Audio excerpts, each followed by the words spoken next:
Walillahil masyriqu wal maghribu fa aynama tuwallu fa thamma wajhullah innallaha wasi'un alim. Walillahi al-masyriq wal maghrib, dan hanya milik Allah timur dan barat.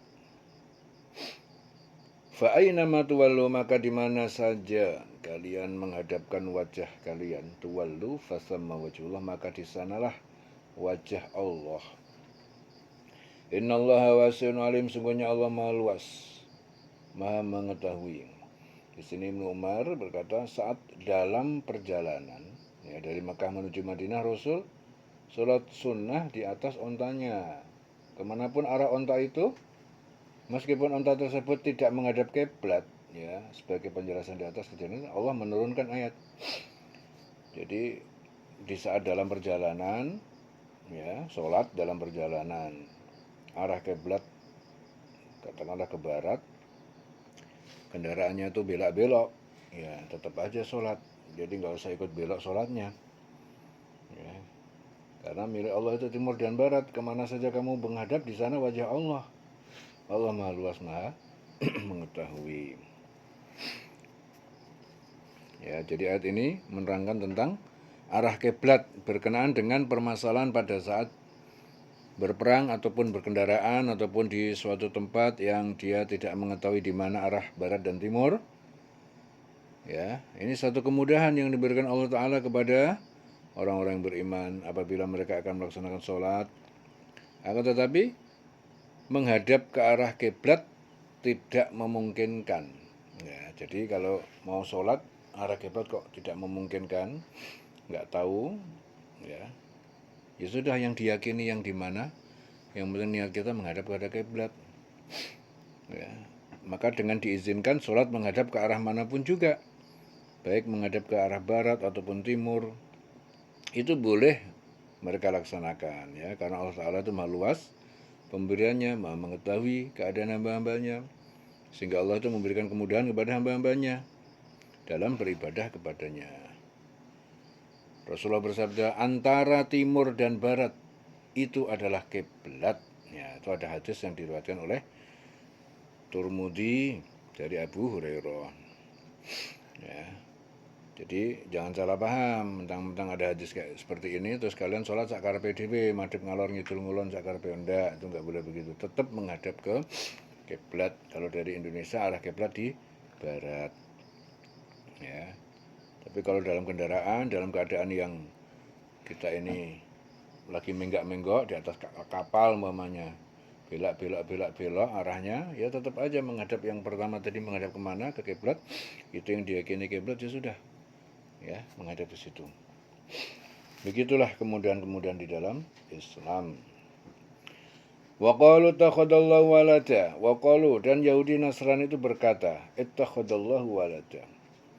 Wa qalu takhadallahu, Allah memiliki anak. Subhanah, Maha suci Allah dari mempunyai anak. Bal, bahkan lahu ma fis samawati, milik Allah apa yang ada di semesta langit dan bumi, wal ardi.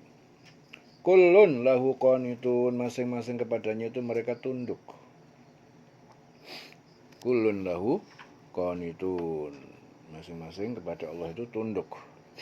Badi'us samawati wal ardi, Allah itu pencipta. Badi' as-samawati wal ardi, semesta langit dan bumi. Wa idza qadha amran, dan apabila dia Allah itu menentukan suatu perkara, fa innama,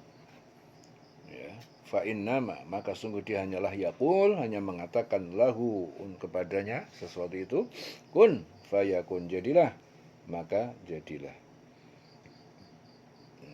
Jadilah maka jadilah, hanya mengatakan. Jadi bantahan Allah kepada orang-orang kafir yang menyatakan bahwasanya Allah Ta'ala itu mempunyai anak. Jadi ini adalah bantahan orang kafir. Orang kafir itu mengatakan Allah punya anak.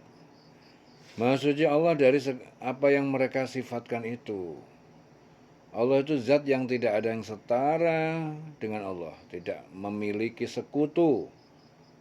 Bagaimana mungkin Allah memiliki anak padahal dia tidak memiliki istri. Jadi mereka itu menuduhkan bahwa Nabi Isa adalah anak Allah, padahal Allah Ta'ala menciptakan Nabi Isa tanpa seorang Bapak. Ya, akan tetapi hanya dengan satu kalimat saja, yaitu kun fayakun. Jadi Allah itu kalau ingin menjadikan sesuatu hanya mengatakan kun, jadi, maka jadilah. Terjadilah yang dia kehendaki. Sebenarnya lebih mengherankan lagi penciptaan Adam, ya. Jadi di mana Adam itu tidak memiliki bapak, tidak memiliki ibu, akan tetapi dengan kehendaknya Nabi Adam tercipta. Hanya kun fayakun. Ya. Jadi Allah itu menyatakan bahwasanya Dia yang menciptakan segala yang di langit, yang di bumi. Apabila Dia berkehendak menciptakan sesuatu, cukup Dia mengatakan kun, jadi. Jadilah ia. Segala sesuatu selain Allah adalah ciptaan. Allah itu khalik, pencipta. Selain Allah namanya makhluk ataupun ciptaan. Ya, jadi semua yang ada di langit, yang di bumi adalah milik Allah. Semuanya tunduk kepada Allah. Ya. Jadi semuanya tunduk kepada Allah. Semuanya. Hadis qudsi, ya, Rasul itu bersabda, Allah berfirman, manusia mendustakanku, padahal tidak sepatutnya dia berbuat demikian. Dia mencaci maki aku, padahal tidak sepatutnya dia berbuat demikian. Adapun perbuatan dustanya kepadaku adalah anggapan bahwa aku tidak sanggup mengembalikannya seperti semula. Ya, sedangkan celaannya terhadapku adalah pernyataannya bahwa aku mempunyai anak. Maksudnya Allah dari mengambil istri dan anak. Ini hadis qudsi. Ya, hadis qudsi. Jadi Allah itu berfirman, manusia mendustakanku, padahal tidak sepatutnya dia berbuat demikian. Dia mencaci maki aku, padahal tidak sepatutnya berbuat demikian. Nah, adapun perbuatan dustanya terhadapku adalah anggapan bahwa aku tidak sanggup mengembalikannya seperti semula. Sedangkan celaannya terhadapku adalah pernyataan bahwa aku mempunyai anak. Maksudnya Allah Ta'ala untuk mengambil istri. Subhana. Maksudnya Allah. Amma yasifun, terhadap apa yang mereka sifatkan itu. Ya. Jadi jangan pernah menganggap Allah, ya. Ya. Jadi segala sesuatu itu Allah bisa, segala sesuatu Allah mampu, hanya mengatakan kun fayakun. Wa qala alladziina la ya'lamun dan berkata orang-orang yang mereka tidak mengetahui laula yukallimunallah, mengapa tidak Allah itu langsung berbicara kepada kami bahwa engkau itu rasulnya, au ta'tina ayah, atau mendatangkan pada kami tanda ayatun, ayah, bukti kekuasaannya. Kadzalika qala alladziina min qablihim, seperti itu juga, ya, telah berkata orang-orang yang sebelum mereka, yaitu umat terdahulu, misla qaulihim, seperti yang mereka katakan, tasyabahat, ya, telah serupa qulubuhum, hati mereka telah serupa. Qad bayyana al-ayat, sungguh telah kami jelaskan tanda-tanda bukti-bukti, liqaumin yuqinun, kepada kaum yang yakin. Jadi Ibnu Abbas mengatakan bahwa atas ucapan Rafi' bin Huraimah itu terhadap Nabi, jika benar engkau adalah seorang utusan Allah, sampaikan kepada Allah agar dia berbicara kepada kami hingga kami mendengar kata-katanya. Akhirnya Allah menurunkan ayat ini. Dan orang-orang yang tidak mengetahui itu berkata, mengapa Allah tidak berbicara dengan kita atau datang tanda-tanda kekuasaannya kepada kita? Ya. Demikian pula orang-orang yang sebelum mereka itu telah berkata seperti ucapan mereka, hati mereka serupa. Ya. Sesungguhnya telah kami jelaskan tanda-tanda kekuasaan kami kepada orang yang yakin. Ya. Jadi ayat ini itu menerangkan bahwasanya orang-orang yang tidak mengetahui tentang Alkitab, Taurat, Injil, Al-Quran, mereka tidak pandai membaca, buta huruf, tidak mengerti, mereka hanya mendapat keterangan-keterangan mengenai kitab-kitab hanya dari pendeta-pendeta, rahib-rahib. Padahal para pendeta Yahudi dan rahib-rahib Nasrani itu banyak sekali menyembunyikan keterangan-keterangan yang ada di dalam Alkitab. Ya, sebagian mereka merubah-rubah sehingga apa yang mereka yang orang-orang yang tidak tahu, yang buta huruf itu yang tidak ketahui, yang mereka hanyalah kebohongan-kebohongan yang dikatakan pendeta-pendeta itu. Jadi orang-orang yang bodoh itu jadi akhirnya dia menjadi korban kebodohan, dibodohin, dihapusin, ya dihapusi. Ya. Oleh sebab itu, orang yang tidak mengetahui kitab-kitab itu, ya berkata, mengapa Allah Ta'ala tidak berbicara langsung kepada kami atau datang tanda-tanda kekuasaannya kepada kami. Jadi perkataan tersebut itu sama dengan perkataan umat-umat yang terdahulu. Andai kata mereka itu mengetahui pada kisah Musa, ya, dia ingin melihat Allah. Dan Allah berfirman, perhatikan bukit. Bukit Tursina itu perhatikan. Andai kata bukit itu masih ada di tempatnya, wa idis taqarra makana, engkau akan dapat melihat aku. Setelah Allah menampakkan dirinya ya kepada bukit tersebut, jadi bukit tersebut itu hancur dan Nabi Musa akhirnya jatuh tersungkur pingsan. Jadi hal yang sama juga terjadi pada pengikut-pengikut Musa. Itu dengan kesombongan mereka, menginginkan Allah menampakkan dirinya di hadapan mereka, sehingga mereka mengatakan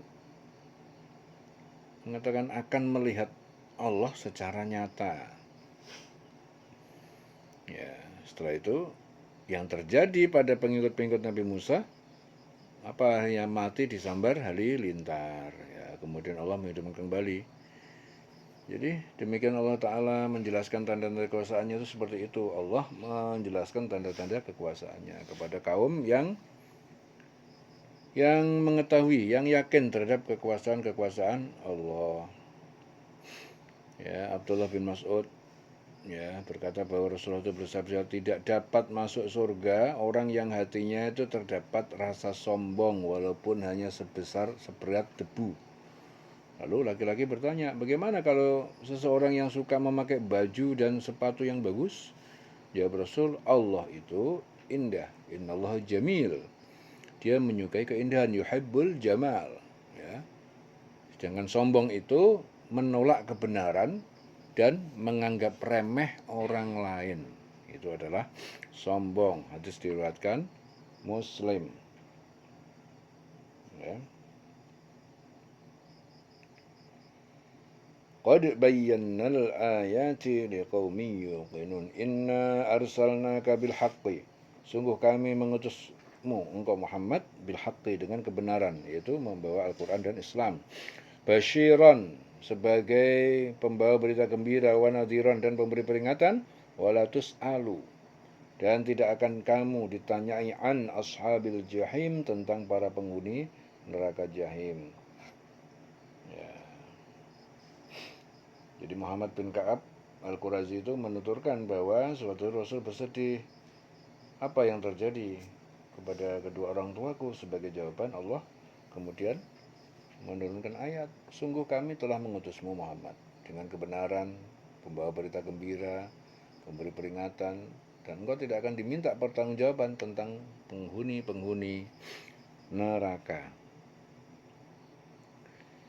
Jadi bahwa sesungguhnya Nabi Muhammad itu benar-benar utusan yang membawa kebenaran, dan beliau itu bertugas sebagai pembawa berita gembira dan pemberi peringatan. Ya, bahwasanya apabila seseorang mau mengikuti petunjuk yang datangnya dari Allah, maka mereka akan memperoleh surga. Dan andai kata mereka nggak mau menerima petunjuk dari Allah, mereka diperingatkan akan mendapatkan azab neraka. Jadi tugas Nabi Muhammad hanyalah menyampaikan saja. Jadi beliau tidak bertanggung jawab tentang orang-orang yang tidak mau diberi petunjuk, sehingga mereka menjadi penghuni-penghuni neraka. Ya, oleh sebab itu jangan kita ragu-ragu akan kenabian, kerasulan Nabi Muhammad. Karena apa? Pernyataan dari Allah bahwasanya dialah yang mengutus Nabi Muhammad adalah mengutus dengan kebenaran. Ya. Jadi siapa saja yang beriman kepada Allah hendaknya mereka mengikuti syariat Nabi Muhammad, yaitu memeluk Islam, menjadikan Al-Quran sebagai petunjuk. Ya, dalam hadis qudsi Allah itu berfirman, wahai Nabi, Sungguhnya kami mengutusmu untuk menjadi saksi, pembawa kabar gembira, pemberi peringatan, serta melindungi orang-orang yang ummi, yaitu yang buta huruf. Engkau adalah hambaku dan rasulku. Aku menamaimu mutawakkil, ya, tidak kasar dalam berbicara. Ya, aku menamaimu mutawakkil. Tidak kasar dalam bicara, tidak keras hati, tidak berteriak-teriak di pasar, tidak membalas suatu kejahatan dengan kejahatan, ya, tetapi senantiasa memaafkan, memberikan ampunan. Ya, tidak akan dicabut nyawamu sehingga engkau meluruskan agama yang telah menyimpang dengan mengajak agar manusia mengucapkan la ilaha illallah, tiada Tuhan selain Allah. Maka dengan hal itu akan terbuka semua mata yang buta, telinga-telinga yang tuli, serta hati-hati yang tertutup. Ya, la ilaha illallah, tidak ada Tuhan selain Allah. Hadis diriwayatkan Bukhari dari Abdullah bin Amr bin As. Abdullah bin Amr bin As. Walan tarda anka, dan tidak akan senang, tidak akan rela kepada kamu, kepada engkau Muhammad, al-Yahudu, orang-orang Yahudi, walan Nasara, dan orang Nasrani, hatta tattabi'a millatahum, sehingga engkau mengikuti agama mereka. Qul, katakanlah, inna hudallahi huwal huda, inna hudallahi huwa al-huda, sungguhnya huda, petunjuk Allah, yaitu Islam, huwa al-huda, itulah petunjuk yang benar. Wala in ittaba'ta, jika kamu mengikuti ahwa'ahum, kemauan dan keinginan mereka, ba'dalladzi ja'aka minal ilmi, setelah ataupun sesudah apa yang datang kepada kamu dari ilmu, yaitu wahyu, malaka minallah, tidak ada bagi kamu dari Allah min waliyin wala nasirin, dari pelindung dan tidak juga ada penolong.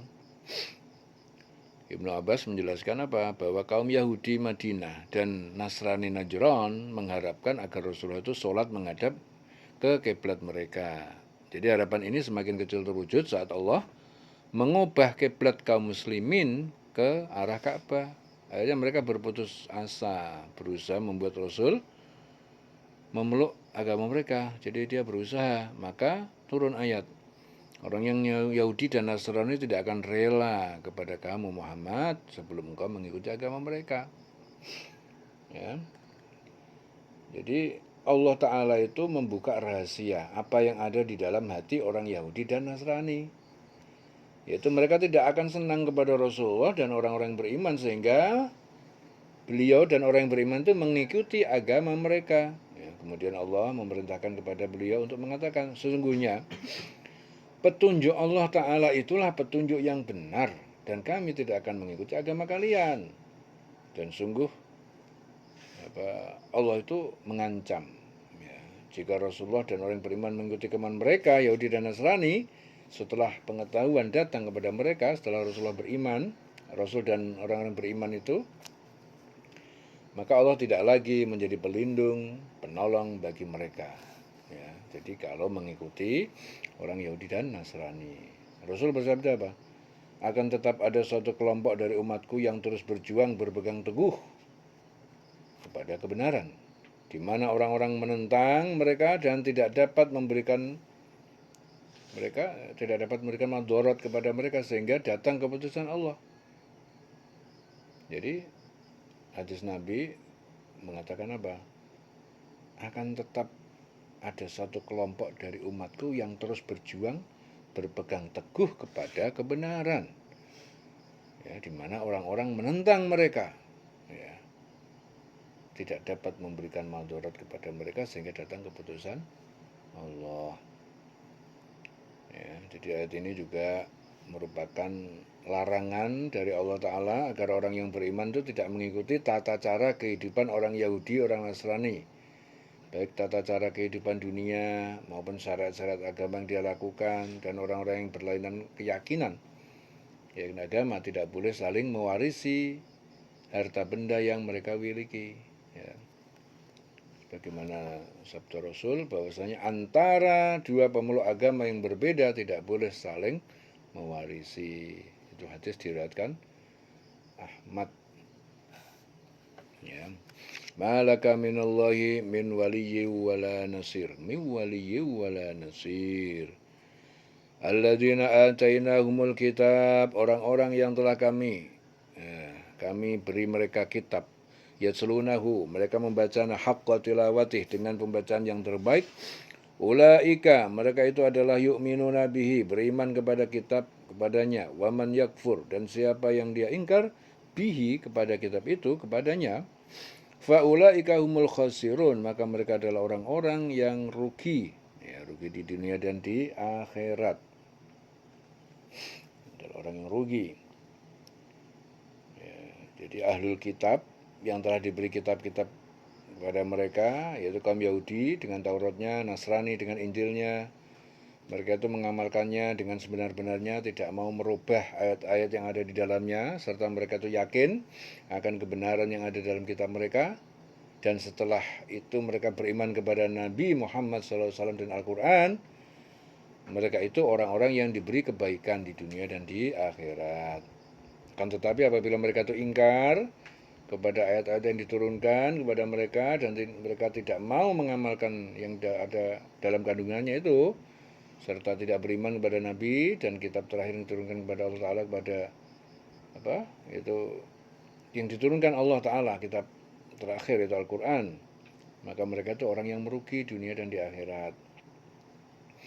Ya, Rasulullah bersabda, demi zat yang jiwaku berada di tangannya, ya, dia adalah seorang dari umat ini, baik Yahudi maupun Nasrani, yang mendengar tentang aku lalu dia tidak beriman kepadaku, melainkan dia akan masuk neraka.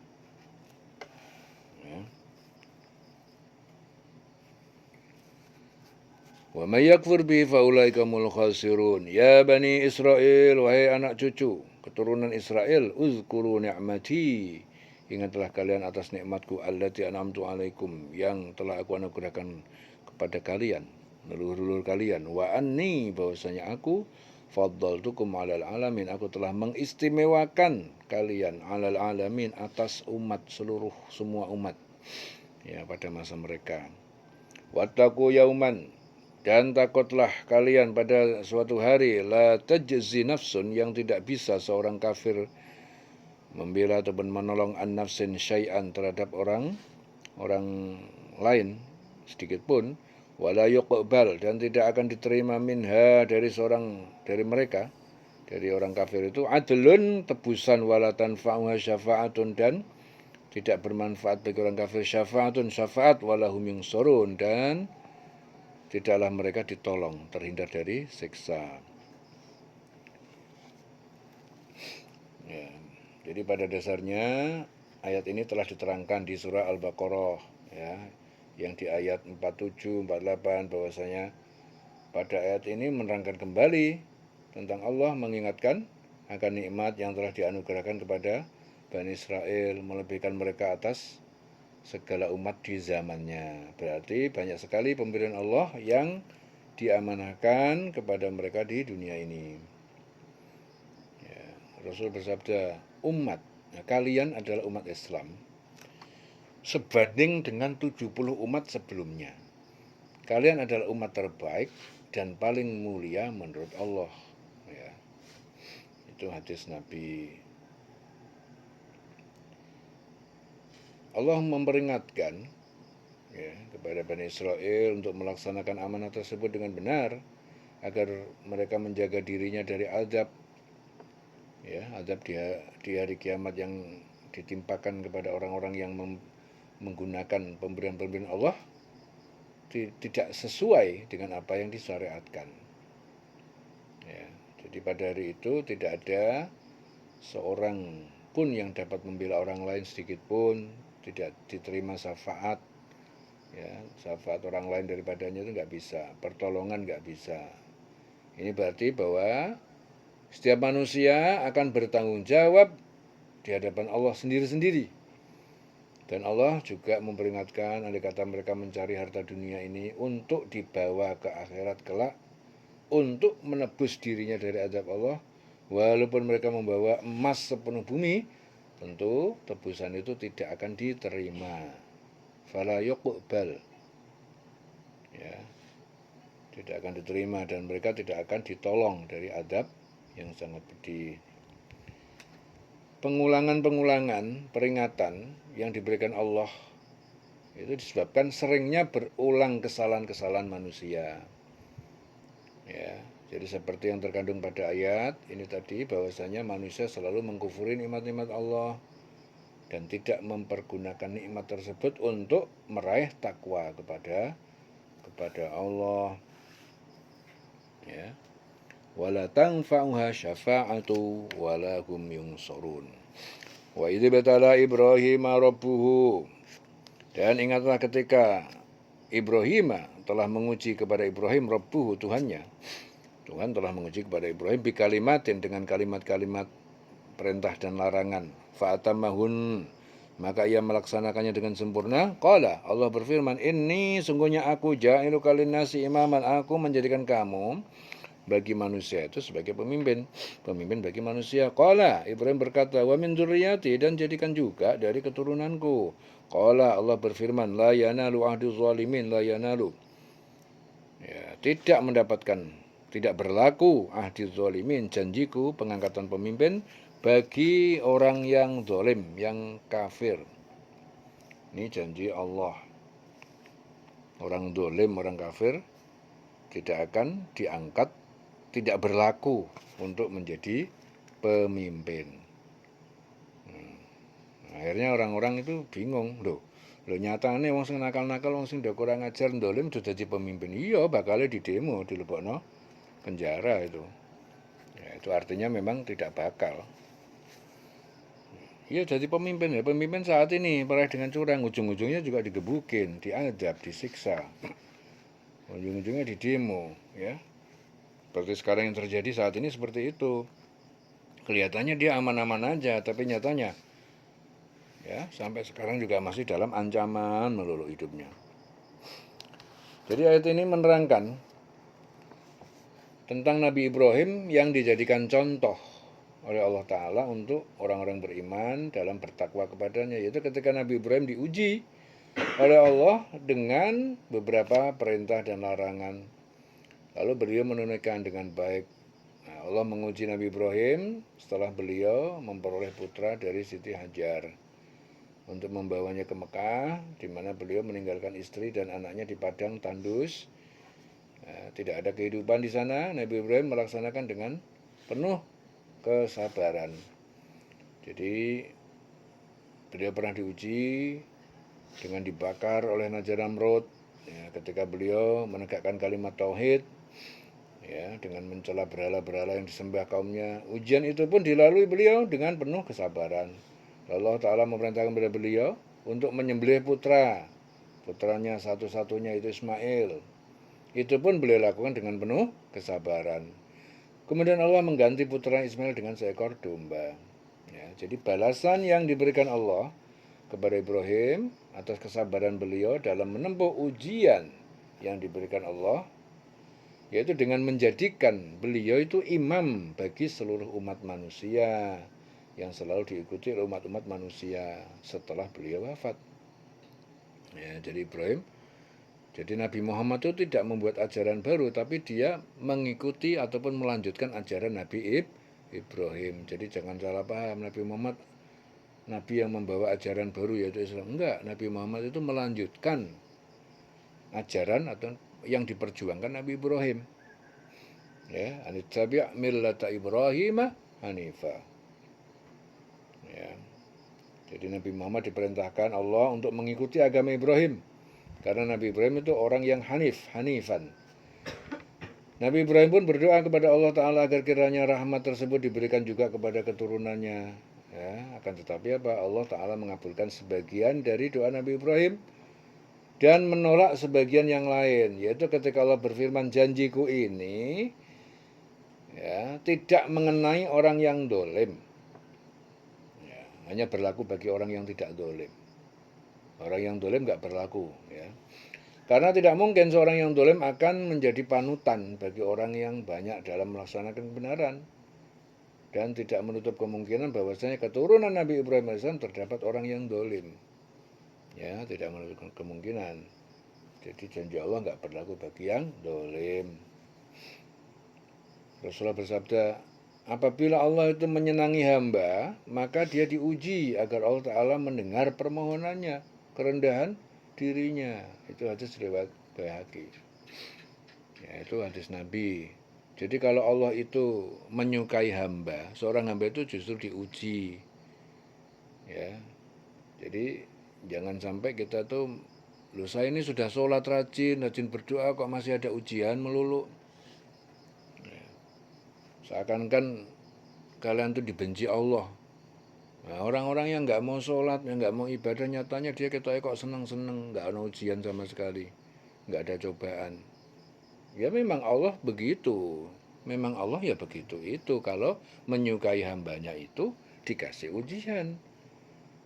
Ya, agar Allah itu mendengar permohonannya, kerendahan hatinya. Dengan diuji akhirnya apa?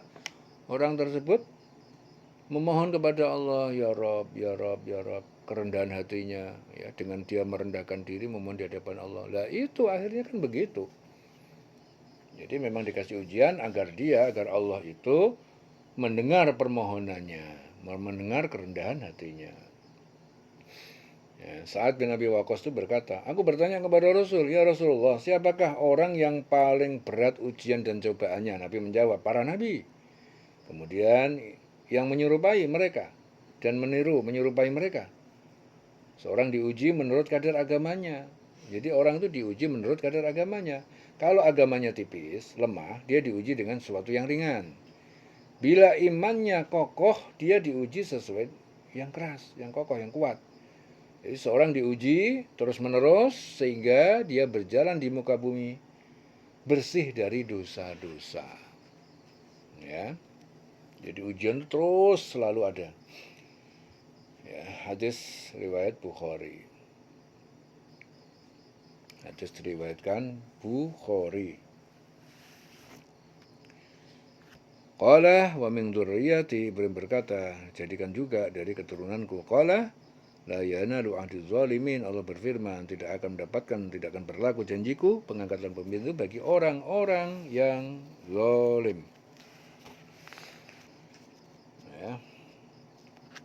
Wa ij'alna al-baita matabatan linnas wa ij'alna al-baita, dan ketika kami menjadikan rumah ini Ka'bah masabatan sebagai tempat berlindung kembali linnas bagi manusia, wa amnan, dan tempat yang aman. Wattakhidu, maka jadikanlah kalian jadikan min maqam Ibrahim musalla, dari tempat berdiri Ibrahim itu tempat sholat. Jadi maqam Ibrahim itu tempat berdirinya Ibrahim, ya, saat meninggikan Ka'bah. Jadikan tempat sholat. Wahidna, dan kami perintahkan, kami wasiatkan ila Ibrahim, kepada Ibrahim, wa Ismail, dan Ismail, antohiro, agar tohiro, keduanya itu membersihkan kotoran, ya, dari syirik. Baitiya lit-ta'ifin, rumahku yaitu Ka'bah, lit-ta'ifin, untuk orang yang tawaf, wal akifin, dan i'tikaf, ya, yang dalamnya zikir, waruka'is sujud, dan orang-orang yang rukuk sholat dan orang yang sujud. Rukuk dan sujud. Ya, jadi saat Rasulullah itu melakukan tawaf, Umar bin Khattab berkata kepada beliau, apakah ini tempat beliau, ayah kami, Ibrahim? Beliau menjawab, ya. Umar kembali bertanya, mengapa tidak kita jadikan tempat sholat? Oleh karena itu Allah menurunkan ayat, dan ingatlah ketika kami menjadikan rumah Ka'bah tempat berkumpul, tempat yang aman dan bagi manusia, dan jadikanlah makam Ibrahim itu tempat sholat. Ya, tempat Nabi Ibrahim berdiri ketika membangun Ka'bah, jadikan tempat sholat. Dan telah kami perintahkan kepada Ibrahim dan Ismail, bersihkanlah rumahku ini dari orang-orang yang tawaf, yang i'tikaf, yang rukuk, yang sujud. Ya, jadi dibersihkan dari kesyirikan. Ya, bersihkan itu artinya dari kotoran kesyirikan. Ya. Jadi dulu Ka'bah itu dipakai tempat untuk berhala, nyembah berhala. Ya, jadi akhirnya Allah memerintahkan untuk membersihkan dari kesyirikan, waruk'i sujud, dan untuk orang-orang yang rukuk sujud dalam sholat. Ya, wa idh qala Ibrahim, dan ialah ketika Ibrahim berdoa berkata, Rabbi ja'al hada baladan amina, wahai Tuhanku jadikanlah kota ini Mekah baladan amina, negeri yang aman, warzuq ahlahu, dan berilah rezeki penduduknya, minas samarat, dari buah-buahan, man amana minhum billah, yaitu siapa yang beriman di antara mereka kepada Allah, wal yaumil akhir, dan hari kiamat, dari akhir. Qala, Allah berfirman, wa man kafar, dan bagi siapa yang kafir dan ingkar, fa umatti'uhu qalilan, maka akan aku beri kesenangan sedikit sebentar, summa attaruhu, kemudian aku paksa dia di akhirat, ila adzabil nar, masuk ke siksa neraka, wa bi'sal masir, itu seburuk-buruk tempat kembali. Seburuk-buruk tempat kembali. Ya. Wa idh yarfa'u Ibrahim al-qawaida, dan ingatlah ketika Ibrahim meninggikan al-qawaid, ya, dasar-dasar ataupun pondasi minal baiti, dari rumah Ka'bah, rumah ini yaitu Ka'bah, wa Ismail, bersama Ismail, kemudian berdoa, Rabbana, Tuhan kami, taqabbal minna, terimalah amal dari kami ini, innaka, sungguhnya engkau, antas samiul alim, engkau maha mendengar doa kami, maha mengetahui. Rabbana, Tuhan kami, waj'alna muslimaini, jadikanlah kami dua orang yang berserah diri, laka, kepada engkau, wa min dzurriyyatina, dan jadikanlah juga dari keturunan kami, ummatan muslimatan laka, umat yang patuh berserah diri kepada engkau, wa arina, dan ajarilah kami manasikana, tata cara beribadah. Manasik itu tata cara beribadah kami, wa tub alaina, dan terimalah tobat atas kami, innaka, sungguhnya engkau, antat tawwabur rahim, engkau maha penerima tobat dan maha penyayang. Ya. Innaka antat tawwabur rahim. Jadi Allah Ta'ala itu menjadikan Baitullah tempat berkumpul bagi manusia untuk melaksanakan ibadah haji. Baitullah tersebut itu Allah menjadikan tempat yang aman, ya, bagi siapa yang berada di sana dari kezaliman manusia. Ya, kemudian Nabi Ibrahim dan Ismail membangun kembali Baitullah yang telah rusak akibat banjir di masa Nabi Nuh. Dan makam Ibrahim adalah tempat berpijaknya Nabi Ibrahim dikala membangun meninggikan Ka'bah sampai saat ini masih kita saksikan bekas telapak kaki, ya, bekas telapak kaki Ibrahim, yaitu makom di samping Ka'bah itu. Bekas pijakan telapak Nabi Ibrahim, itu yang disebut makom Ibrahim. Jadi bukan makam, tapi makom. Jadi Amr bin Dinar mengatakan, aku pernah mendengar Ibnu Umar berkata, Rasulullah SAW ketika tiba di Baitullah, beliau mengerjakan tawaf di Ka'bah sebanyak 7 kali, dan setelah itu mengerjakan sholat 2 rakaat di belakang makom Ibrahim. Sampai dengan saat ini bagi orang-orang yang mengerjakan haji juga melaksanakan sholat 2 rakaat di belakang makom Ibrahim setelah tawaf ifadah. Ya.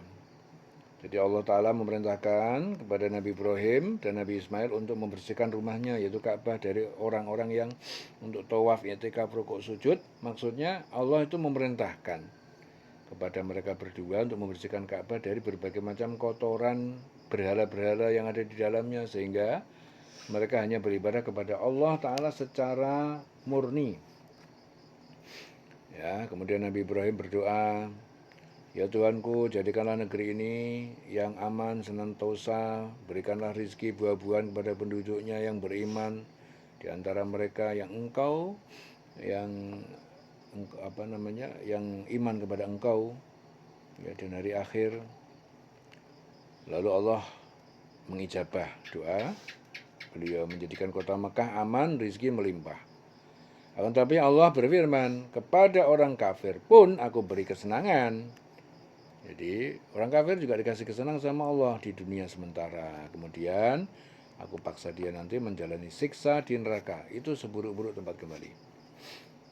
Ya. Orang kafir di antara penduduk Mekah juga Allah berikan kenikmatan sebagai kesenangan sementara, sehingga mereka semakin lupa kepada kehidupan akhirat. Ya, setelah kenikmatan itu Allah anugerah kepada mereka, kemudian mereka di akhirat dipaksa masuk neraka. Ya, kemudian setelah Ismail dewasa, Ibrahim dan Nabi Sulaiman membangun dasar-dasar spirituallah, keduanya berdoa, ya Tuhan kami, terimalah dari amal-amal kami, sesungguhnya Engkau lah yang Maha mendengar dan Maha mengetahui. Ya, jadi seperti itu, berdoa, ya Allah mohon terimalah apa yang telah kami lakukan. Ya, jangan merasa sudah baik amalnya, tetap mohon kepada Allah. Amal apapun yang kita lakukan harus diupayakan dengan ikhlas, ya.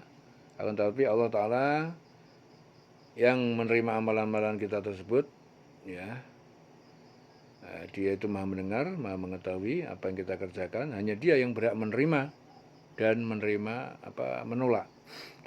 Jadi amal kita itu hanya Allah yang berhak menerima dan menolak. Ya, seharusnya kita ini merasa khawatir apakah amal kita ini yang kita lakukan tuh mencukupi syarat untuk diterima. Belum. Ya, oleh sebab itu Nabi Ibrahim mengajarkan kepada kita agar kiranya kita selalu memohon kepada Allah supaya perbuatan kita lakukan itu diterima di sisi Allah. Ya, jadi aja rumangsa wis bener, tapi tetap kita mohon, ya Allah mudah-mudahan Engkau terima apa yang kami lakukan ini. Kemudian mereka berdoa, mendoakan keturunan mereka agar kiranya bisa menjadi orang yang tunduk dan patuh kepada Allah. Oleh sebab itu, di samping berdoa untuk diri sendiri, hendaknya kita juga berdoa untuk keturunan kita, agar kita bisa menjadi hamba Allah yang patuh dan taat kepada Allah. Ya, Rasulullah bersabda, jika manusia meninggal dunia, maka terputus amalnya kecuali 3 hal: sedekah jariyah yang mengalir terus amalnya, ilmu yang bermanfaat, anak yang soleh yang mendoakan. Ya, ini hadis diriwayatkan Muslim dari Abu Hurairah.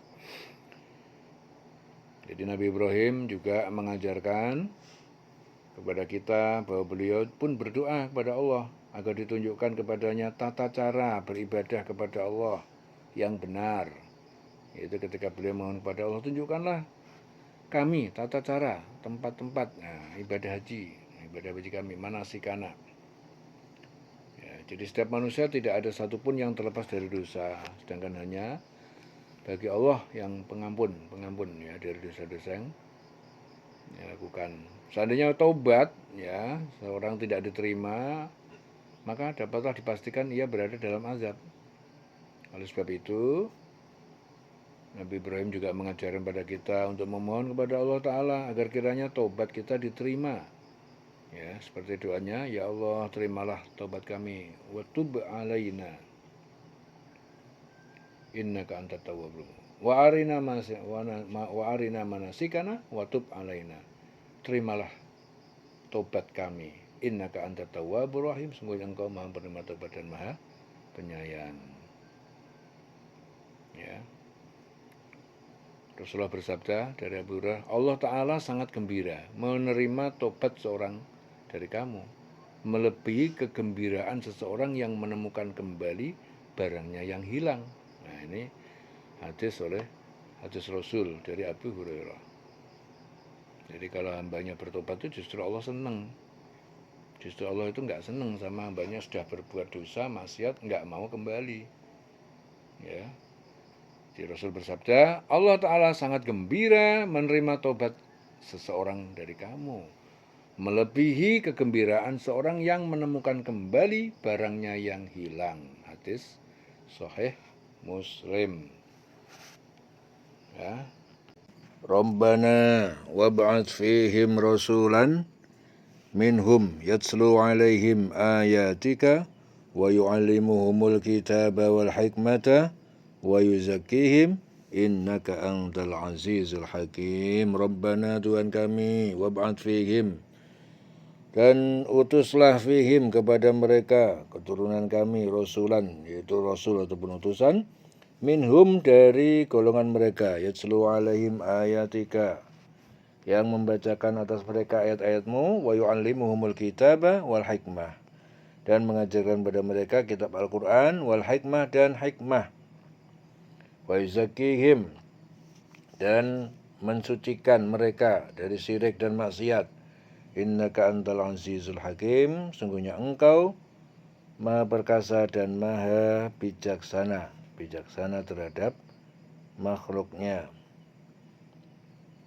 Jadi Nabi Ibrahim itu juga mendoakan seluruh manusia agar kiranya Allah menurunkan seorang Rasul dari kalangan mereka sendiri yang akan membacakan kepada mereka ayat-ayat Allah, mengajarkan kepada mereka kitab Al-Quran dan hikmah, yaitu as-sunnah, guna mensucikan mereka. Jadi di sini dapat kita lihat bahwasanya Ibrahim alaihissalam itu adalah orang yang sangat lembut hatinya, sehingga beliau pun merasa iba apabila manusia-manusia tidak mengerti akan kebesaran Tuhannya yang menyebabkan mereka disiksa di akhirat kelak.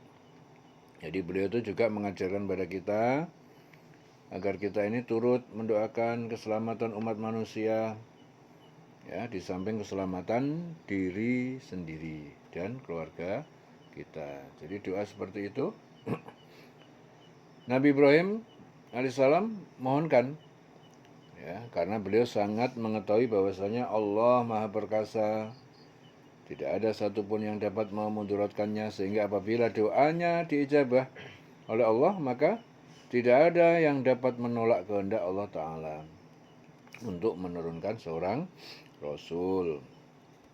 Ya, dan Allah juga bijaksana dalam memutuskan kapan waktunya doa tersebut itu diijabah. Ya, karena dia lebih mengetahui. Rasulullah bersabda, sungguhnya aku di sisi Allah Ta'ala ditetapkan sebagai penutup para nabi. Dan sesungguhnya Adam itu akan dilemparkan, diturunkan ke tanahnya. Dan aku akan memberitahukan kepada kalian awal mula mengenai hal itu, yaitu doa bapakku Ibrahim. Ya, berita gembira mengenai diriku yang disampaikan oleh Isa, serta mimpi ibuku dalam tidurnya. Ya, demikian juga ibu-ibu para nabi, mereka bermimpi. Ya.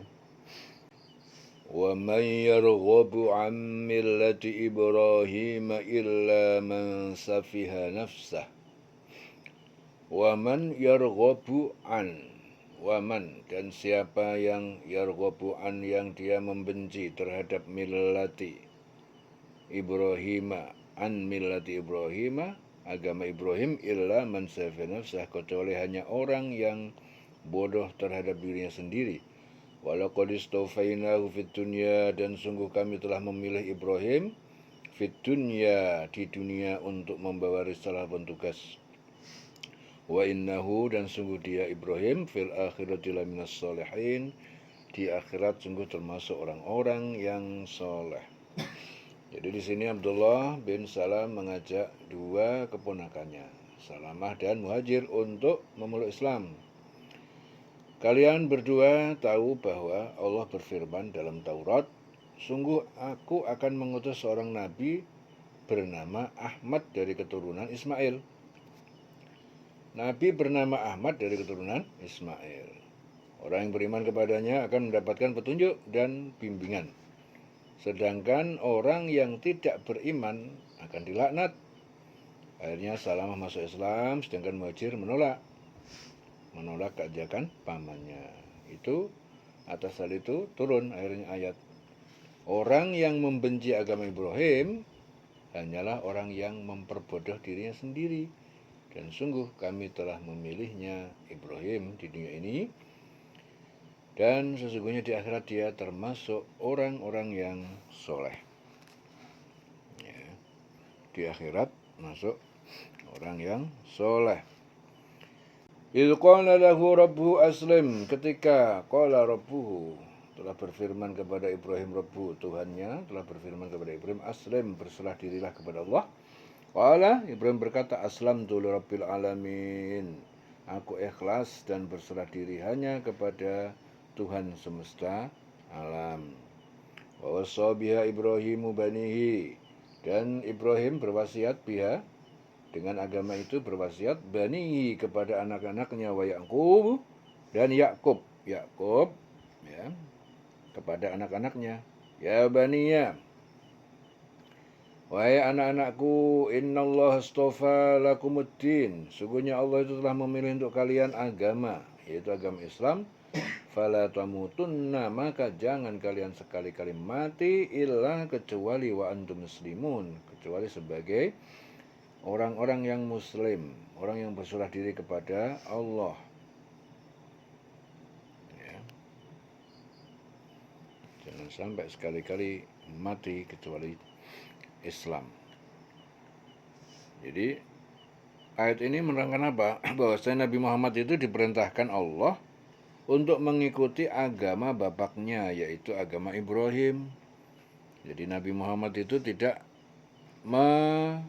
membuat agama sendiri, tapi melanjutkan perjuangan ya agama Ibrahim. Tetapi orang Yahudi dan Nasrani itu membenci agama yang diturunkan Allah kepada Nabi Muhammad. Berarti sama halnya mereka itu membenci agama Ibrahim. Jadi mereka itu orang-orang bodoh karena Allah Ta'ala itu memilih Ibrahim di dunia sebagai imam bagi seluruh umat. Jadi imam seluruh umat di dunia itu Allah memilihnya Ibrahim. Dan di akhirat beliau termasuk orang-orang yang soleh. Ya, jadi ini dibuktikan Allah ketika dia menguji Nabi Ibrahim dengan berbagai macam ujian. Allah berfirman kepada Ibrahim, kepadanya, tunduk, patuhlah engkau kepadaku. Lalu Nabi Ibrahim menjawab, aku tunduk patuh kepada Tuhan semesta alam. Ya, dan perkataan ini dibuktikan oleh Nabi Ibrahim dengan melaksanakan seluruh apa yang diperintahkan Allah dan meninggalkan apa yang dilarangnya. Ya, jadi Rasul bersabda, barang siapa mengutamakan kecintaan Allah Ta'ala atas kecintaan manusia, maka Allah akan melindunginya dari beban gangguan manusia. Siapa yang mengutamakan cinta kepada Allah atas kecintaan pada manusia, maka Allah akan melindunginya dari gangguan manusia. Ini hadis diriwayatkan At-Tailami. Itu Rasul juga bersabda, di antara wahyu Allah kepada Nabi Daud, itu tiada seorang hamba yang taat kepadaku melainkan aku memberinya sebelum dia minta dan mengabulkan permohonannya sebelum dia berdoa dan mengampuni dosanya sebelum dia mohon pengampunan ataupun istighfar. Nah, ini diantara wahyu Allah kepada Nabi Daud. Jadi setelah itu Nabi Ibrahim mewasiatkan ucapan tersebut kepada anak-anaknya. Demikian pula Nabi Yakub. Nah, Nabi Ibrahim berkata, hai anak-anakku, sesungguhnya Allah Ta'ala telah memilih agama ini bagimu. Maka jangan kamu mati kecuali dalam memeluk agama Islam, berserah diri kepada Allah Ta'ala. Jadi maksudnya itu, selalulah berpegang teguh kepada ajaran Islam. Niscaya Allah akan menganugerahkan kenikmatan di dunia dan di akhirat. Dan jangan sekali-kali kamu meninggalkan ajaran Islam ya, yang menyebabkan kamu sengsara di dunia dan di akhirat. Ya. Jadi seorang datang kepada Nabi dan bertanya, ya Rasul, apa hak anak-anakku ini? Nabi menjawab, memberinya nama yang baik, mendidik adab yang baik, dan memberinya kedudukan yang baik. Ya. Itu hak anak.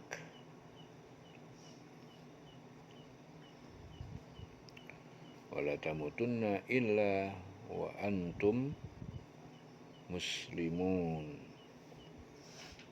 Ya, jangan sekali-kali kamu mati dalam keadaan selain kamu muslim, berserah diri kepada Allah. Am kuntum syuhada'a, atau kalian, yaitu adalah orang-orang yang hadir menyaksikan idh hadara Ya'quba, ketika datang kepada Yakub al-mautu, maut ataupun kematian. Idh qala li banihi, ketika dia berkata kepada anaknya, ma ta'buduna min ba'di, apa yang akan kalian sembah setelah kematianku nanti? Kalau bapak mati, kamu mau nyembah apa? Qalu, Mereka menjawab, na'budu ilahaka, kami akan menyembah Tuhanmu, wa ilaha abaika, dan Tuhan bapak-bapakmu ataupun leluhurmu, yaitu Ibrahim wa Ismail wa Ishaq, yaitu Ibrahim dan Ismail, Ishak, ilahan wahidan, yaitu Tuhan yang satu, yang esa, wa nahnu lahu muslimun, dan kami adalah hanya kepadanya kita berserah diri, kami adalah muslim, hanya kepada Allah. Orang-orang kita itu muslimun, orang yang berserah diri.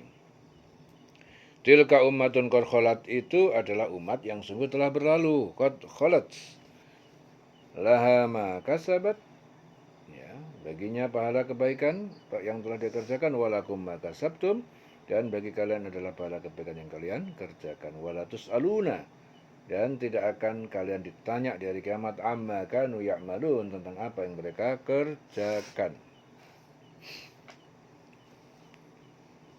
Jadi ayat ini menjelaskan, ya, ketika Nabi Yakub itu menerima kedatangan tanda-tanda maut. Jadi ia sangat khawatir akan akidah yang dipilih keturunan-keturunannya. Oleh sebab itu ia bertanya kepada anak-anaknya, apa yang akan kalian sembah peninggalanku nanti? Lalu anaknya menjawab, kami akan menyembah Tuhanmu, Tuhan nenek moyangmu, Ibrahim, Ismail, Ishak, yaitu Tuhan yang Maha Esa. Yaitu Allah, Tuhan yang Maha Esa, kami hanya tunduk kepadanya. Jadi pernyataan tersebut itu sangat melegakan Nabi Yakub, ya, karena menjadi tugas seorang bapak untuk menyelamatkan akidah keluarganya. Ya, karena Allah berfirman, selamatkanlah dirimu, keluargamu dari azab neraka. Ya. Rasulullah juga bersabda, barang siapa akhir ucapannya la ilaha illallah, tidak Tuhan selain Allah, niscaya dia masuk surga. Itu hadis Abu Daud. Nah, Rasulullah juga bersabda, seorang anak Adam sebelum menggerakkan kakinya pada hari kiamat dan ditanya tentang 5 perkara, ya, tentang umurnya, apa yang untuk apa dihabiskan, tentang masa mudanya, apa yang telah dilakukan, tentang hartanya, dari sumber mana dia peroleh dan digunakan untuk apa, dalam hal apa dia membelanjakannya. Yang kelima tentang ilmunya, mana dia yang mana yang dia amalkan. Jadi ditanya 5 perkara sebelum kakinya bergerak. Rasulullah bersabda, warisan bagi Allah Azza wa Jalla dari hamba-hambanya yang beriman ialah apa? Putranya yang beribadah kepada Allah sesudahnya. Jadi ada hadis yang mengatakan apa? Warisan bagi Allah, ya, dari hambanya yang beriman itu adalah putranya yang beribadah kepada Allah sesudahnya. Ya, jadi bukan persoalan harta benda, tapi persoalan anaknya yang selalu kepada Allah, ya. Jadi orang tua itu yang mati meninggalkan anak yang baik, yang taat kepada Allah, lah itu warisan. Bukan orang tua yang meninggalkan harta benda, ya, tapi meninggalkan anak yang soleh, yang kepada Allah hidupnya. Jadi Nabi Yakub mengajarkan juga kepada kita agar kiranya bersungguh-sungguh dalam menanamkan keimanan terhadap keluarga. Ya, karena ia telah melaksanakan hal tersebut dengan benar. Itu contoh dari umat-umat yang terdahulu. Jadi baginya apa yang diusahakan dan bagi kita apa yang telah kita usahakan. Jadi apakah kita nanti apakah kita berupaya dengan sungguh-sungguh menanamkan keimanan terhadap keluarga kita, ya, dan masing-masing kita akan dimintai pertanggungjawaban tentang apa yang telah kita kerjakan. Rasulullah bersabda, ketahuilah setiap kamu adalah penggembala, pemimpin. Setiap kamu akan ditanya tentang gembalamu, kepemimpinan kamu. Seorang amir, raja, penguasa, pembesar, pemimpin yang berkuasa terhadap rakyat akan ditanya tentang kepemimpinannya.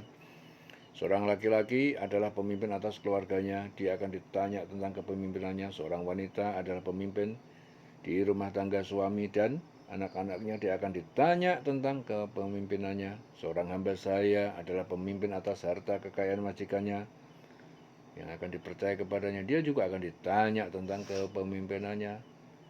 ketahuilah setiap kamu adalah pemimpin dan setiap kamu akan ditanya tentang kepemimpinannya. Ini hadis Rasul dari Ibnu Umar. Diriwayatkan riwayat Sahih Muslim. Ya, hadis riwayat Sahih Muslim. Wa qalu, dan orang-orang Yahudi itu Nasrani berkata, kunu hudan au nasara, jadilah kalian Yahudi ataupun orang Nasrani tahtadu, kalian akan mendapatkan petunjuk. Ya. Qul, katakanlah bal millata Ibrahim hanifa, bahkan kalian ikuti agama Ibrahim yang lurus, ya, dalam kebenaran, wa makana minal musyrikin, dan dia Ibrahim itu bukan dari golongan orang yang musyrik. Jadi Ibn Abbas itu berkata, Ibnu Sariyah seorang tokoh Yahudi berkata kepada Rasulullah, tidak ada petunjuk hidayah kecuali kami mengikutinya. Jadi ikutilah kami, hai Muhammad, agar kamu mendapatkan petunjuk. Ya, kaum Nasrani juga mengatakan hal yang sama. Oleh karena itu Allah menurunkan ayat ini. Mereka tuh berkata, jadilah kamu penganut Yahudi dan Nasrani. Ya, niscaya kamu mendapatkan petunjuk. Ya, katakanlah tidak. Ya. Qul bal millata Ibrahim hanifa. Tetapi kami mengikuti agama Ibrahim yang lurus, dan dia tidak termasuk golongan orang yang musyrik, menyekutukan Tuhan. Ya, jadi ayat ini menerangkan ketika orang Yahudi dan Nasrani itu berkata kepada Nabi, hendaklah kamu menjadi penganut Yahudi, niscaya kamu akan mendapatkan petunjuk. Dan mereka mengatakan bahwa sesungguhnya Nabi Ibrahim adalah beragama Yahudi. Dan orang-orang Nasrani juga berkata, hendaknya kamu mengikuti agama Nasrani, niscaya kamu akan mendapatkan petunjuk. Mereka pun juga mengatakan bahwa Nabi Ibrahim itu beragama Nasrani. Ya, padahal Nabi Ibrahim bukanlah pengikut atau penganut agama Nasrani ataupun Yahudi. Karena agama Yahudi dan Nasrani itu belum ada ketika beliau memeluk suatu agama. Ya. Oleh sebab itu, Allah memerintahkan kepada Rasulullah agar mengatakan, kami tidak akan mengikuti agama Yahudi, Nasrani, melainkan kami mengikuti agama Ibrahim yang lurus. Nah, dan Ibrahim itu bukan golongan orang yang musyrik. Ya, karena dalam agama Yahudi mereka mengatakan bahwa Uzair adalah anak Allah. Sedangkan dalam agama Nasrani mengatakan Isa putra Maryam. Dia adalah anak Allah. Isa putra Maryam itu adalah anak Allah. Nah, itu salah satu di antara kemusyrikan. Ya, sedangkan Nabi Ibrahim itu benar-benar mentauhidkan Allah. Dan beliau bukan termasuk orang musyrik. Sangat jelas. Ya, jadi orang Yahudi itu menganggap Uzair, mengatakan bahwasanya dia anak Allah. Orang Nasrani juga sama. Nabi Isa putra Maryam juga dikatakan anak Allah. Tapi kalau Nabi Ibrahim betul-betul hanya Allah. Qul huwallahu ahad, Allahus somad. Lam yalid walam yulad. Allah itu satu, Allah tempat kita bersandar, tidak beranak dan tidak diperanakkan. Hanya satu, hanya Esa, hanya dia. The only one, hanya satu. Ya. Tidak ada selain Allah. Nah, itu Ibrahim benar-benar mentauhidkan Allah Ta'ala. Beliau bukan termasuk orang musyrik. Muhammad bin Ishaq itu meriwayatkan dari Ibnu Abbas, Abdullah bin Suriyah Al-Awar itu pernah berkata kepada Rasul, petunjuk itu tidak lain adalah apa yang menjadi pegangan kami. Karena itu, hai Muhammad, ikutilah kami, niscaya engkau mendapatkan petunjuk. Orang Nasrani juga mengatakan hal yang sama kepada beliau. Maka Allah akhirnya menurunkan firman-Nya. Ya. Mereka berkata, hendaknya kamu menjadi penganut agama Yahudi atau Nasrani, niscaya kamu mendapatkan petunjuk. Katakanlah tidak. Melainkan kami mengikuti agama Ibrahim yang lurus. Dan Ibrahim itu bukan golongan orang musyrik. Ya, artinya kami tidak mau mengikuti apa yang kalian serukan, yaitu memeluk agama Yahudi atau Nasrani. Tetapi sebaliknya kami mengikuti agama Ibrahim yang lurus. Qulu, katakanlah orang mukmin, amanna billah, kami beriman kepada Allah, wa ma unzila ilaina, dan apa yang diturunkan kepada kami yaitu Al-Qur'an, wa ma unzila ila Ibrahim, dan apa yang diturunkan kepada Ibrahim, wa Ismail dan Ismail, wa Ishaq dan Ishaq, wa Yaqub dan Yakub, wal asbati, dan anak cucu Yakub, al asbat, wa ma utiya Musa, dan apa yang diturunkan kepada Musa yaitu apa? Taurat, wa Isa dan Isa yaitu Injil, wa ma utiyan nabiyun, dan kitab ataupun mukjizat yang diberikan kepada para nabi, an-nabiyun, min rabbihim, dari Tuhan mereka. La nufarriqu, ya kami tidak membeda-bedakan baina ahadin minhum, di antara salah seorang dari mereka. Wa nahnu lahu muslimun, dan kami adalah orang-orang yang muslim, yang tunduk berserah diri kepada Allah. Wa nahnu lahu muslimun. Fa in amanu, maka jika mereka Yahudi dan Nasrani beriman, bimis lima amantum, seperti apa yang kalian beriman, seperti kalian beriman bihi, dengannya, faqad ihtadau, maka sungguh mereka telah mendapatkan petunjuk. Wa in tawalau, jika mereka berpaling dari iman, ya, berpaling dari nabi dan kitabnya, fa inna, maka sungguh hanyalah hum fi syiqaq, mereka dalam permusuhan dengan kamu, fi syiqaq. Fasayakfikahumullah, maka Allah akan mencukupkan engkau Muhammad terhadap mereka dengan pertolongan Allah. Fasayakfikahumullah wa was-sami'ul alim, dan dia Allah Maha mendengar, Maha mengetahui. Maha mendengar dan Maha mengetahui. Jadi Allah Ta'ala itu perintah, ya, perintah Allah kepada orang mukmin agar mengatakan kami beriman kepada Allah, kepada apa yang diturunkan kepada kami dan yang diturunkan kepada Ibrahim, Ismail, Ishak, Yakub dan anak cucunya, apa yang telah diberikan kepada Musa dan Isa, serta apa yang diberikan pada nabi-nabi dari Tuhannya. Perintah tersebut itu dimaksudkan apa? Bahwasanya semua para nabi dan kitab yang diturunkan oleh Allah menyatakan tentang keesaan Allah Ta'ala.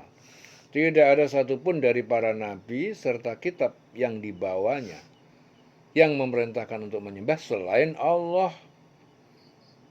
Ya, semuanya para nabi itu perintahnya hanya menyembah kepada Allah, Fatirus samawat, pencipta langit dan bumi, khaliqu kulli syai', pencipta segala sesuatu.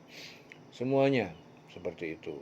Oleh sebab itu Allah melarang agar jangan membeda-bedakan dari para nabi dan rasul antara satu dengan yang lainnya. Ya. Semua para nabi itu sama, diutus untuk mengajak umat kepada Allah. Dan diperintahkan pula kepada orang mukmin agar tunduk dan patuh hanya kepada Allah. Jangan sekali-kali mengikuti orang Yahudi, orang Nasrani. Itu mereka beriman kepada sebagian dari para nabi dan kafir kepada sebagian yang lain. Rasulullah itu bersabda dalam hadis Bukhari, jangan kamu membenarkan ahlu kitab, jangan pula kalian mendustakan mereka. Namun katakanlah kami beriman kepada Allah dan apa yang diturunkan Allah.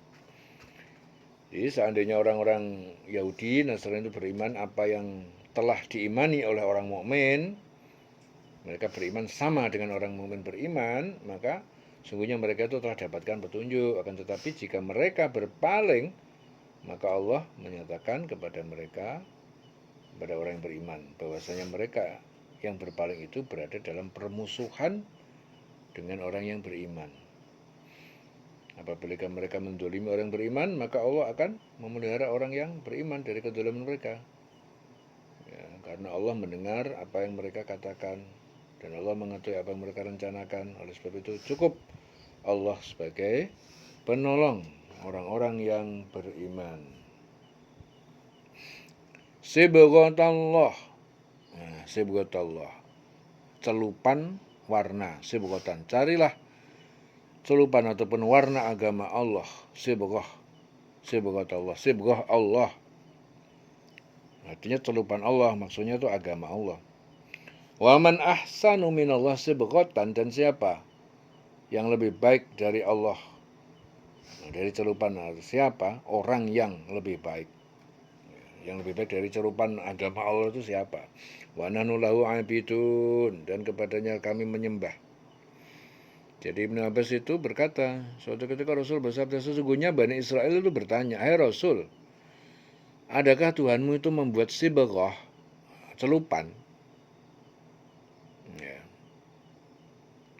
Jadi Musa menjawab, bertakwalah kepada Allah, karena itu Tuhannya mengabarkan penjelasan Nabi Musa tentang sibghah kepada kaumnya. Musa berkata, ya aku mencelup beberapa warna merah, putih, hitam, ya, semua warna hasil celupan kami.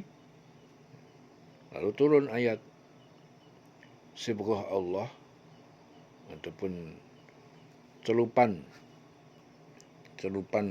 Allah, maksudnya itu agama Allah. Siapa yang lebih baik sibghahnya daripada Allah, dan kepadanya kami menyembah.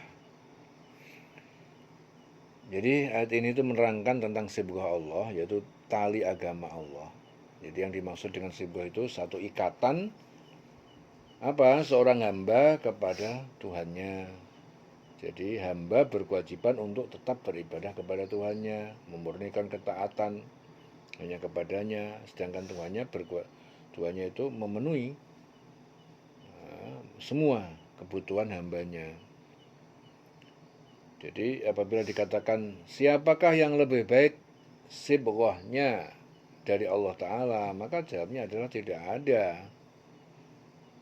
Ya, karena tidak ada satupun selain Allah yang dapat mencukupi, memenuhi semua kebutuhan hambanya.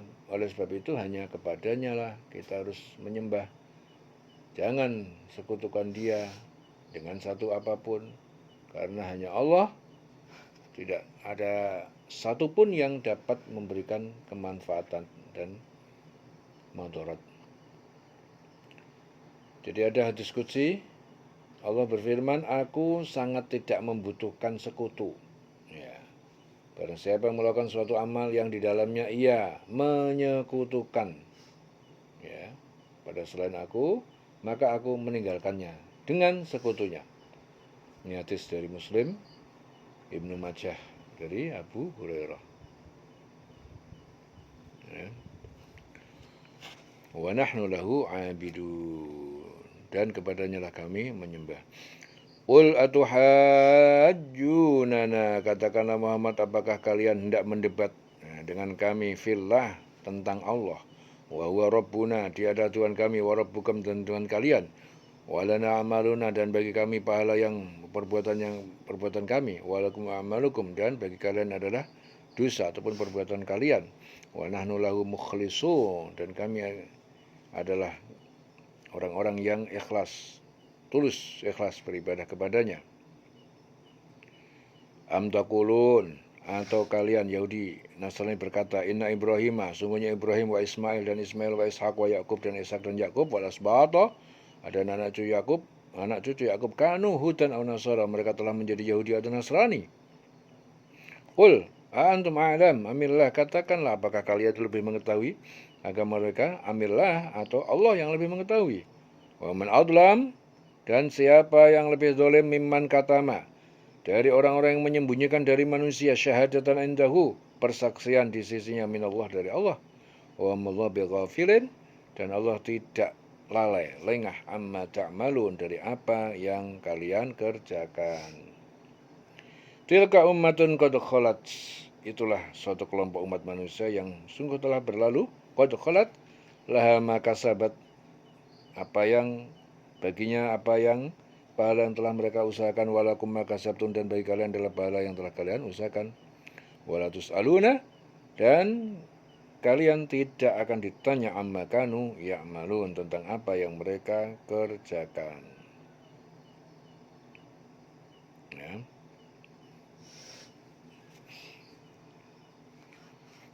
Jadi ayat ini menerangkan tentang perintah Allah kepada Rasul untuk mengatakan kepada orang Yahudi, orang Nasrani, apakah kamu memperdebatkan tentang kami ya, tentang Allah, memperdebatkan dengan kami tentang Allah, padahal dia adalah Tuhan kamu, Tuhan kami. Baik agama Nasrani, Yahudi, atau agama Islam sama-sama meyakini bahwasanya Allah adalah Tuhan. Akan tetapi, agama Nasrani, Yahudi masing-masing mempersekutukan Allah dengan para nabinya. Agama Yahudi mengatakan Uzair anak Allah, Nasrani mengatakan Isa anak Allah. Jadi keyakinan tersebut mereka pertahankan dan mereka memperdebatkan tentang keesaan Allah. Jadi oleh sebab itu Allah memerintahkan kepada Nabi Muhammad, orang-orang yang beriman agar mengatakan kepada orang Yahudi, orang Nasrani, bahwasanya bagi kami amalan kami dan bagi kamu itu amalan kamu, hanya kepada Allah kami mengikhlaskan hati dengan sepenuh hati. Jadi oleh sebab itu Allah memerintahkan Nabi Muhammad dan orang-orang yang beriman agar mengatakan kepada orang Yahudi dan orang Nasrani bahwasanya bagi kami itu amalan kami, bagi kamu adalah amalan kamu, hanya kepada Allah kami mengikhlaskan hati. Ya. Jadi orang-orang Yahudi dan Nasrani itu mengatakan bahwasanya Ibrahim, Ismail, Ishak, Yakub dan anak cucunya adalah penganut Yahudi dan penganut Nasrani. Di oleh sebab itu Allah memerintahkan pada Nabi Muhammad dan orang-orang yang beriman agar mengatakan pada mereka, apakah kamu yang lebih mengetahui ataukah Allah? Padahal agama Yahudi dan Nasrani itu belum ada pada saat mereka hidup di dunia.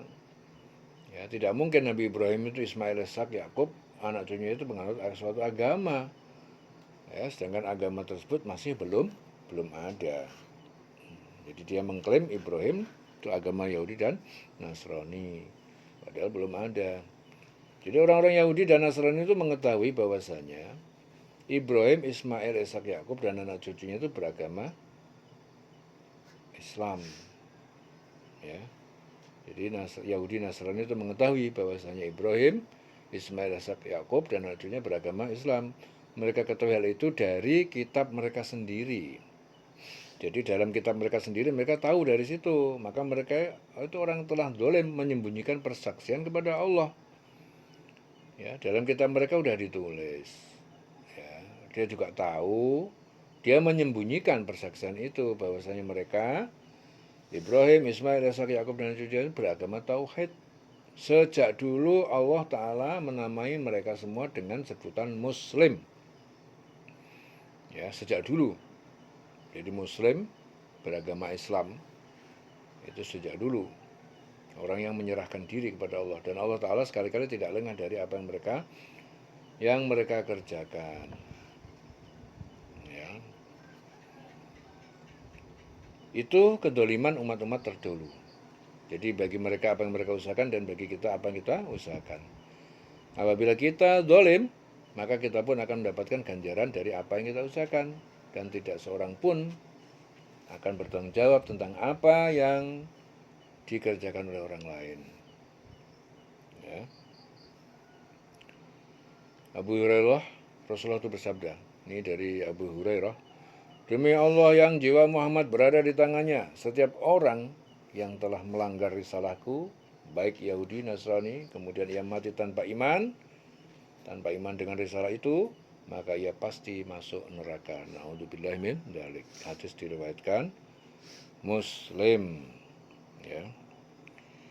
Tilka ummatun qad khalat laha ma kasabat wa lakum ma kasabtum wa la tus'aluna amma kanu ya'malun. Ya. Sayaqulu as-sufaha'u minan nasi ma wallahum an qiblatihim allati kanu 'alayha. Qul lillahil masyriqu wal maghrib yahdi man yasha'u ila siratim mustaqim. Sayaqulu sufaha'u, as-sufaha'u orang-orang yang bodoh. Sayaqulu akan berkata orang-orang yang bodoh minan nas di antara manusia, yaitu Yahudi dan orang-orang musyrik. An-nas manusia yang dimaksud di sini adalah Yahudi dan orang musyrik. Ma wallahum, apakah yang memalingkan mereka an qiblatihim, dari ke arah kiblat mereka allati kanu 'alaiha, yang dulu mereka berkiblat kepadanya, yaitu Baitul Maqdis. Qul, katakanlah Muhammad, lillahi al-masyriq wal maghrib, milik Allah arah timur dan milik barat, arah barat. Timur barat semuanya milik Allah. Yahdi man yasha, dia akan Allah memberi petunjuk kepada siapa yang dia kehendaki, ila siratim mustaqim, ke jalan yang lurus. Al-Bara' mengatakan bahwa orang-orang bodoh itu berkata, apakah yang memalingkan mereka muslim, ya, yang memalingkan mereka itu orang muslim maksudnya, dari kiblat yang dulu mereka berkiblat kepadanya, yaitu Baitul Maqdis. Kemudian Allah menurunkan ayat ini sebagai jawaban tentang perubahan arah kiblat dari Baitul Maqdis kembali ke Masjidil Haram. Jadi orang-orang yang kurang akal, yang bodoh itu di antara manusia berkata, apakah yang memalingkan mereka muslim dari kiblat yang dulu mereka berkiblat kepadanya, yaitu Baitul Maqdis? Katakanlah Muhammad, milik Allah timur dan barat. Dia memberi petunjuk kepada siapa yang dikehendaki ke jalan yang lurus. Wa kadzalika ja'alnakum, dan dengan demikian kami jadikan kalian umat Muhammad ummatan wasaton, satu umat pertengahan atau umat pilihan, litakunu, agar kalian menjadi syuhada, saksi-saksi pada hari kiamat, 'alan nas, atas perbuatan manusia, wa yakuna rasulu, dan agar menjadi Rasul Muhammad, 'alaikum syahida. Syahidan itu saksi, ya, atas alaikum, atas perbuatan kalian. Wa ma ja'alnal qiblata, dan tidaklah kami menjadikan mengalihkan al-qiblat, yaitu arah kiblat allati kunta 'alaiha, yang telah kamu menghadap kepadanya, yaitu Baitul Maqdis, illa, kecuali lina'lama, agar kami mengetahui man yattabi'ur rasul, may yattabi'ur rasul, siapa yang ikut, yang ia mengikuti Rasul, mimman yang qalib ala aqibai, dari siapa yang dia berbalik kembali ala aqibai, berbalik pada kondisi sebelumnya, yaitu kafir. Wa in kanat lakabiratan, dan sungguh pemindahan arah kiblat itu, kanat lakabiratan, itu menjadi sungguh berat untuk diterima, illa, kecuali alal ladina hadallah, kecuali atas orang-orang yang mendapatkan hadallah, Allah beri petunjuk. Wa ma kana Allah, dan Allah tidak mungkin liyudhi'a, tidak menyia-nyiakan imanakum, iman kalian. Innallaha binnas, sungguhnya Allah, ya, kepada manusia itu orang mukmin, la raufur rahim, sungguh Maha Pengasih Maha Penyayang. Ya, Al-Bara' mengatakan beberapa orang Islam meninggal atau gugur sebagai syuhada sebelum kiblat diubah kembali ke arah Ka'bah. Sementara itu apa? Kaum muslim ingin mengetahui bagaimana nasib mereka. Oleh karena itu Allah menurunkan ayat. Dengan demikian kami pula, bagaimana kami telah menjadikan kamu umat Islam, umat pertengahan, ummatan wasaton, ya. Jadi umat yang adil, yang tidak berat ke sebelah, baik ke dunia maupun ke akhirat, tetapi seimbang antara keduanya. Agar kamu menjadi saksi atas perbuatan manusia, dan agar Rasul Muhammad menjadi saksi atas perbuatan kamu. Kami tidak menjadikan kiblat yang dulu kamu berkiblat kepadanya itu, melainkan agar kami mengetahui siapa ya mengikuti Rasul dan siapa yang berbalik ke belakang. Ya, sungguh pemindahan kiblat itu sangat berat, kecuali bagi orang yang telah diberi petunjuk oleh Allah, dan Allah tidak akan menyia-nyiakan imanmu. Sungguh Allah Maha Pengasih, Maha Penyayang kepada manusia. Jadi ayat ini menerangkan tentang para pendeta Yahudi yang mengatakan, apakah yang memalingkan umat Islam dari kiblatnya Baitul Maqdis yang dulu mereka berkiblat kepadanya? Hal ini terjadi ketika Rasulullah mengerjakan sholat zuhur di Masjid Bani Salamah. Ketika itu beliau baru mengerjakan sholat zuhur 2 rakaat, kemudian datang perintah Allah Ta'ala untuk memindahkan kiblat ke dari Baitul Maqdis ke Baitullah, ke Masjidil Haram, ke Ka'bah. Ya, dengan perintah tersebut langsung dilaksanakan oleh beliau dengan menyelesaikan 2 rakaat terakhir, ya, dalam sholat zuhur menghadap ke Baitullah. Oleh sebab itu masjid tersebut disebut Masjid Qiblatain. Ya, jadi di sana ada masjid namanya Masjid Qiblatain, masjid 2 kiblat. Jadi pertengahan sholat pertama menghadap ke Baitul Maqdis, begitu turun langsung berbalik menuju ke arah Masjidil Haram, Ka'bah. Ya, Al-Bara' katanya, dari Al-Bara', kami sholat bersama Rasulullah menghadap Baitul Maqdis selama 16 atau 17 bulan. Ya, kemudian kami diperintahkan Allah Ta'ala supaya menghadap ke Ka'bah. Ya, di Baitul Maqdis arah ke sana sekitar 16 sampai 17 bulan. Jadi pendeta Yahudi tersebut dikatakan oleh Allah adalah orang-orang yang kurang akalnya. Jadi pendeta Yahudi itu dikatakan Allah sebagai orang yang kurang akalnya di antara manusia. Karena mereka mengetahui bahwasanya pemindahan kiblat dari Baitul Maqdis ke Baitullah adalah benar datangnya dari Allah. Akan tetapi untuk menutupi kemunafikan yang ada dalam dirinya, mereka mengingkari, dan Allah memerintahkan kepada Nabi Muhammad dan orang-orang mukmin untuk mengatakan, ya, akhirnya dikatakan kepunyaan Allah timur dan barat. Ya. Jadi memerintahkan menghadap kemana saja adalah kehendak Allah. Ya. Jadi suka-suka Allah, terserah Allah menghadap timur barat, ya semuanya milik Allah. Jadi Allah menentukan menghadap kemana saja, terserah Allah. Dia memberi petunjuk kepada siapa yang dia kehendaki ke jalan yang lurus. Jadi Allah Ta'ala itu telah menjadikan umat Islam itu sebagai umat terakhir, umat pilihan.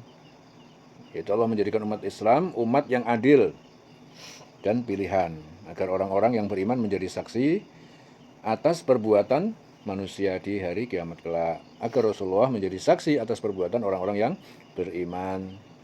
Ya, itulah keutamaan dari umat Islam dibandingkan umat-umat yang terdahulu. Ya. Rasulullah bersabda, pada hari kiamat kelak Nabi Nuh diseru, kemudian ditanya, apakah engkau telah menyampaikan risalah? Nabi Nuh menjawab, sudah. Kemudian kaumnya diseru dan ditanya, apakah Nabi Nuh telah menyampaikan risalah kepada kalian? Mereka pun menjawab, tiada yang memberikan peringatan dan tidak seorang pun yang datang kepada kami. Ya, setelah itu Nabi Nuh ditanya, siapa yang dapat memberikan kesaksian untukmu? Nabi Nuh menjawab, Nabi Muhammad SAW dan umatnya. Lebih lanjut Rasulullah bersabda, demikianlah firman Allah. Ya, dan demikian juga kami telah menjadikan kamu umat Islam, umat yang adil dan pilihan. Ya, beliau bersabda, al-wasat itu berarti adil, wasaton. Lalu kalian diseru dan diminta kesaksian tentang Nabi Nuh mengenai penyampaian risalah, dan aku pun akan memberikan kesaksian atas diri kalian. Ini hadis diriwayatkan Ahmad. Jadi pemindahan kiblat dari Baitul Maqdis ke Baitullah itu bertujuan untuk mengetahui secara nyata siapa yang mengikuti Rasul dan siapa yang menentangnya. Orang-orang Yahudi kebanyakan adalah orang-orang munafik. Ya, mereka sangat bergembira ketika Allah memerintahkan untuk menghadap ke Baitul Maqdis. Hal ini disebabkan apa? Karena mereka masih berpegang kepada keyakinan tentang syariat yang telah diturunkan kepada Nabi Musa yang ada dalam Taurat. Akan tetapi guna mencari keselamatan dari umat Islam, mereka menyimpan kekafiran yang ada dalam diri mereka dan menampakkan seolah-olah mereka termasuk umat Islam dengan mengerjakan syariat-syariat yang telah ditentukan Allah. Ya, setelah adanya perintah untuk memindahkan kiblat ke Baitullah, nampak sekali bahwa orang Yahudi banyak yang menentang pemindahan kiblat. Jadi pemindahan kiblat itu sungguh terasa amat berat, kecuali orang-orang yang telah diberi petunjuk Allah dan bagi mereka yang beriman kepada Allah. Ya, jadi tidaklah terasa berat. Yang beriman kepada Allah tidak terasa berat. Ya.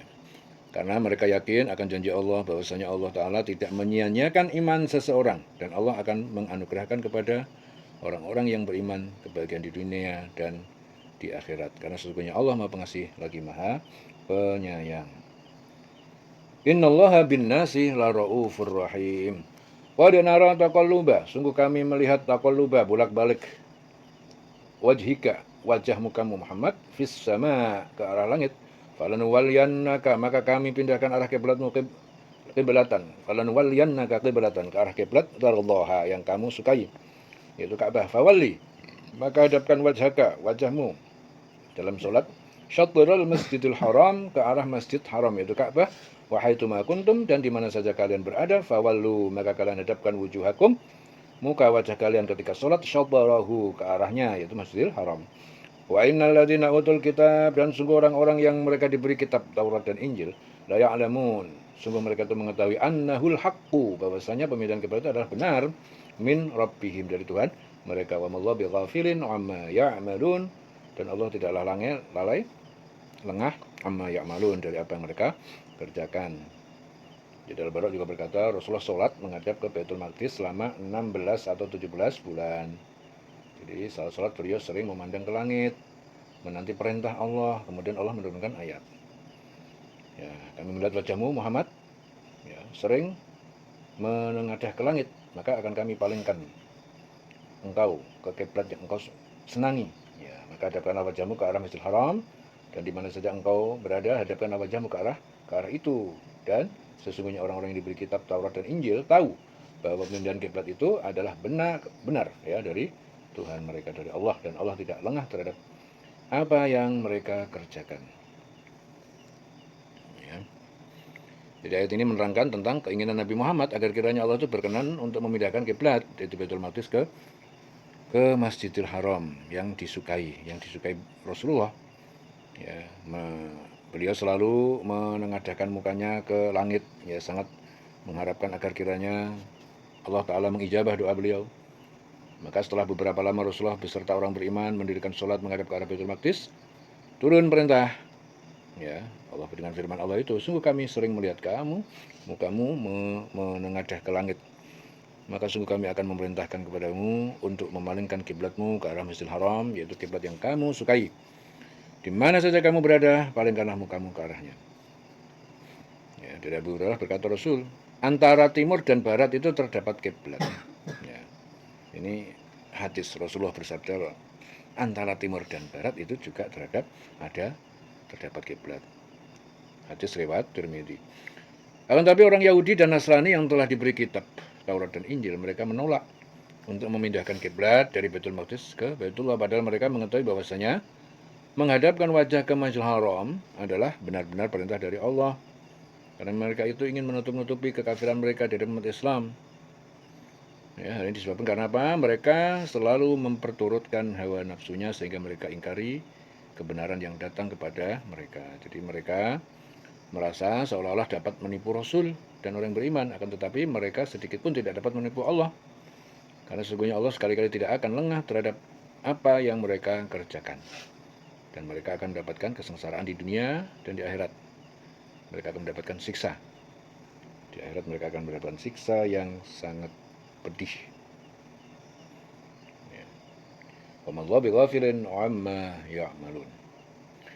Walain ataitah, dan sungguh meskipun engkau engkau Muhammad mendatangkan alladzina utul kitab, pada orang yang diberi kitab Taurat dan Injil, bikulli ayatin, dengan semua ayat bukti, ma tabi'u qiblataka, mereka tidak akan mengikuti kiblatmu, kiblat agamamu. Wa ma anta bitabi'in qiblatahum, dan tidak pula kamu mengikuti kiblat mereka. Wa ma ba'duhum, dan tidak pula sebagian mereka Yahudi bitabi'in qiblat ba'd, mengikuti kiblat sebagian yang lain, Nasrani dan juga sebaliknya. Wala ini taba'da, dan sungguh jika engkau mengikuti ahwa'ahum, keinginan mereka, min ba'di ma ja'aka minal ilmi, dari sesudah datang kepadamu minal ilmi, dari pengetahuan, innaka, sungguhnya engkau, idzan la minal zalimin, engkau jadi benar-benar orang yang zalim. Ya, kalau kamu mengikuti, engkau benar-benar jadi orang yang zalim. Ya. Jadi ayat ini menerangkan tentang keingkaran orang Yahudi dan Nasrani setelah diberikan kitab Taurat dan Injil tentang pemindahan kiblat ke Baitul Maqdis, dari Baitul Maqdis ke Baitullah. Allah berfirman kepada Nabi Muhammad dan orang yang beriman, sungguh jika kamu mendatangkan kepada mereka semua ayat, ya, tentang kebenaran dari Allah, tetap saja mereka tidak akan mengikuti kiblat kamu, dan setelah datangnya perintah Allah tentang pemindahan kiblat itu, kamu pun tidak akan mengikuti kiblat mereka. Sebagian dari mereka pun tidak akan mengikuti kiblat sebagian yang lain. Ya, sebagaimana mereka berpegang teguh pada pendapat mereka karena mengikuti hawa nafsu yang ada pada diri mereka. Sedangkan Rasul dan orang beriman itu berpegang teguh kepada perintah Allah Ta'ala. Dan Allah Ta'ala mengancam kepada Rasul dan orang beriman apabila mereka mengikuti keinginan orang Yahudi dan Nasrani setelah kebenaran datang pada mereka, maka Allah akan memasukkan mereka ke dalam golongan orang-orang yang zalim. Rasulullah bersabda, hadis dari Abu Daud, barang siapa menyerupai, meniru-niru tingkah laku suatu kaum, maka dia tergolong dari mereka. Man tasyabbaha biqaumin fahuwa minhum. Ya. Alladzina atainahumul kitab, alladzina, orang-orang yang atainahumul kitab, yang kami memberikan kepada mereka kitab Taurat dan Injil, yang telah kami beri kitab Taurat dan Injil, ya'rifunahu, mereka mengenal kenabian dan sifat-sifat Nabi Muhammad, kama ya'rifuna abna'ahum, sebagaimana mereka mengenal anak-anak mereka. Wa inna fariqan minhum, dan sungguh segolongan dari mereka ahli kitab, la yaktumunal haqqa, sungguh benar menyembunyikan kebenaran. Benar-benar mereka menyembunyikan kebenaran, yaitu risalah Muhammad, wa hum ya'lamun, sedangkan mereka mengetahui al-haqqu min rabbika, kebenaran itu datang dari Tuhanmu. Fala takunanna, maka janganlah sekali-kali kamu menjadi minal mumtarin, bagian dari orang yang peragu. Ya. Jadi kebenaran yang disembunyikan oleh orang Yahudi dan Nasrani yang telah diberikan kitab oleh Allah, yaitu Taurat dan Injil. Di dalam kitab tersebut mereka telah mengetahui kebenaran tentang datangnya Nabi terakhir, yaitu Nabi Muhammad, ciri-ciri dan sifat beliau. Dan dari kitab tersebut mereka benar-benar mengenal Nabi Muhammad itu seperti mereka mengenal anak-anak mereka sendiri. Tetapi karena mengikuti hawa nafsu yang ada dalam diri mereka, sebagian dari orang-orang yang telah diberikan kitab, yaitu Taurat dan Injil, menyembunyikan. Jadi mereka menyembunyikan kebenaran yang telah mereka ketahui. Dan sebagian kecil yang lain beriman kepadanya. Allah menyatakan bahwasanya kebenaran tentang datangnya Nabi Muhammad beserta Al-Quran itu adalah benar-benar dari Allah. Dan diperintahkan kepada Nabi Muhammad dan orang beriman dengan firman-Nya, jangan kamu sekali-kali termasuk orang yang ragu-ragu terhadap kebenaran yang telah datang kepada kamu. Jadi Atha bin Yasar bercerita bahwa ia bertemu dengan Abdullah bin Amr bin As. Lalu ia memohon kepadanya agar diceritakan tentang sifat Rasulullah seperti yang tersebut dalam kitab Taurat. Baiklah, jawab Abdullah bin Amr. Demi Allah, sungguh Rasulullah itu telah disebut di dalam Taurat dengan sebagian sifat beliau yang disebut dalam Al-Quran. Jadi telah disebut di dalam Taurat dengan sebagian sifat beliau yang disebut dalam Al-Quran, yaitu wahai Nabi, sesungguhnya aku mengutus engkau untuk menjadi saksi, memberi kabar gembira, memberikan peringatan, serta memelihara orang ummi. Ya, engkau adalah hambaku dan pesuruhku. Aku namakan engkau orang yang tawakal, berserah diri. Ya, tidak jahat budi, tidak keras hati. Juga bukan orang yang suka berteriak di pasar-pasar. Tidak membalas kejahatan dengan kejahatan, tetapi pemaaf dan pemberi ampun. Dan Allah Ta'ala belum akan mencabut nyawanya sehingga dia menegakkan agama seluruh-seluruhnya, yaitu supaya mereka mengucapkan la ilaha illallah, tiada Tuhan selain Allah. Sehingga dengan ucapan itu Allah Ta'ala membukakan mata yang buta dan telinga yang tuli serta hati yang tertutup. Ini hadis Bukhari. Ya. Fala takunanna minal mumtarin. Walikulli wijhatun huwa muwalliha, dan bagi setiap umat yaitu arah kiblat yang ia menghadap kepadanya. Fastabiqul khairat, maka berlomba-lombalah kalian dalam kebaikan. Aina ma takunu, di mana saja kalian berada. Ya'ti bikumullah, dia akan mendatangkan, mengumpulkan kalian. Allah akan mengumpulkan, mendatangkan jami'an, semuanya pada hari kiamat. Innallaha, sungguhnya Allah ala kulli syai'in qadir, maha kuasa atas segala sesuatu. Ya, jadi Allah Ta'ala, ketetapan Allah bahwasanya bagi tiap umat ada kiblatnya sendiri-sendiri yang ia menghadap kepadanya. Bagi umat Yahudi memiliki kiblatnya sendiri, bagi orang Nasrani juga mempunyai kiblat sendiri. Sedangkan umat Islam, Allah telah menetapkan Masjidil Haram ya di Baitullah sebagai kiblat yang ditentukan. Jadi Allah itu memerintahkan pada setiap manusia untuk berlomba-lomba dalam berbuat kebaikan dengan masing-masing syariat yang telah ditentukan bagi setiap umat. Ya, tetapi Allah telah menetapkan bahwasanya barang siapa mencari agama selain Islam, maka tidak diterima agama tersebut daripadanya, dan mereka termasuk orang yang merugi. Ya, dan diberi di hari kiamat kelak Allah akan mengumpulkan manusia dan akan diperhitungkan semuanya amal perbuatannya yang telah dilakukan di dunia. Jadi Allah yang Maha Kuasa mengumpulkan manusia di akhirat kelak guna memperhitungkan seluruh amal perbuatan mereka. Sesungguhnya Allah Maha Kuasa atas segala sesuatu. Jadi Rasulullah bersabda dalam hadis Bukhari, didatangkan kebaikan-kebaikan, pahala, kejahatan-kejahatan ataupun dosa seorang hamba, lalu saling mengikis, ya. Dan bila masih tersisa kebaikan ataupun pahala, Allah akan melapangkannya untuk masuk surga. Ya. Innallaha ala kulli syai'in qadir. Wa min haitsu kharajta, dan dari mana saja kamu keluar bepergian, fawalli, maka hadapkanlah wajhaka, wajahmu dalam salat syatrul Masjidil Haram, ke arah Masjidil Haram, Ka'bah. Wa innahu lal haqqu, dan sungguh itu sungguh kebenaran, ketetapan min rabbika, dari Tuhanmu. Wa amallahu bighafilin, dan tidaklah Allah itu bighafilin, lengah lalai amma ta'malun, terhadap apa yang kalian kerjakan. Wa min haitsu kharajta, dan dari mana saja kamu keluar bepergian, fawali wajhaka syatrul Masjidil Haram, maka hadapkanlah wajahmu ke dalam salat ke arah Masjidil Haram. Wa haitsuma kuntum, di mana saja kalian berada, fawallu, maka hadapkanlah wujuhakum, wajah-wajah kalian dalam salat syatrahu, ke arahnya. Maksudnya itu Masjidil Haram li alla yakuna linnas, agar tidak menjadi linnas bagi manusia, yaitu Yahudi dan musyrik, alaikum hujjatun, alasan atas kalian, illa, kecuali alladzina zalamu, yaitu orang yang zalim, minhum, di antara mereka, fala takhshawhum, maka jangan kalian takut pada mereka, wakhshawni, takutlah kalian kepadaku. Wa liutimma ni'mati, dan agar aku sempurnakan nikmatku, yaitu agama Islam, alaikum, atas kalian, wa la'allakum tahtadun, dan agar kalian mendapatkan petunjuk.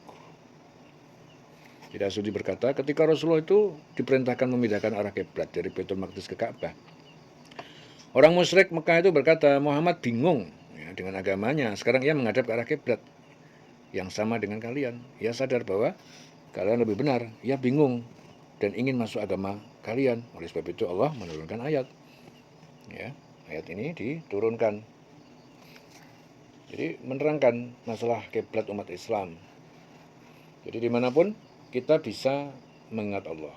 Jadi Allah pun mengetahui yang kita kerjakan, sehingga jangan setengah-setengah dalam menegakkan hukum Allah. Ya.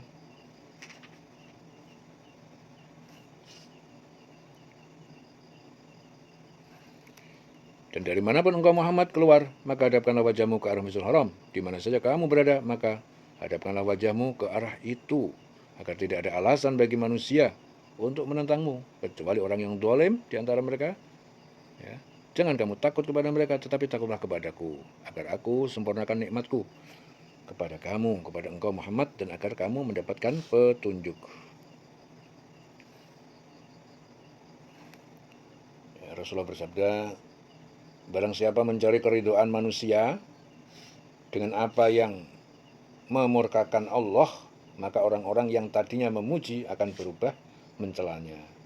Namun barang siapa mengutamakan ketaatan kepada Allah, meskipun berakibat orang-orang menjadi marah kepadanya, maka cukuplah Allah yang menjadi penolong dan pembelanya dalam menghadapi permusuhan tiap musuh, kedengkian tiap pendengki, dan kezaliman orang yang zalim.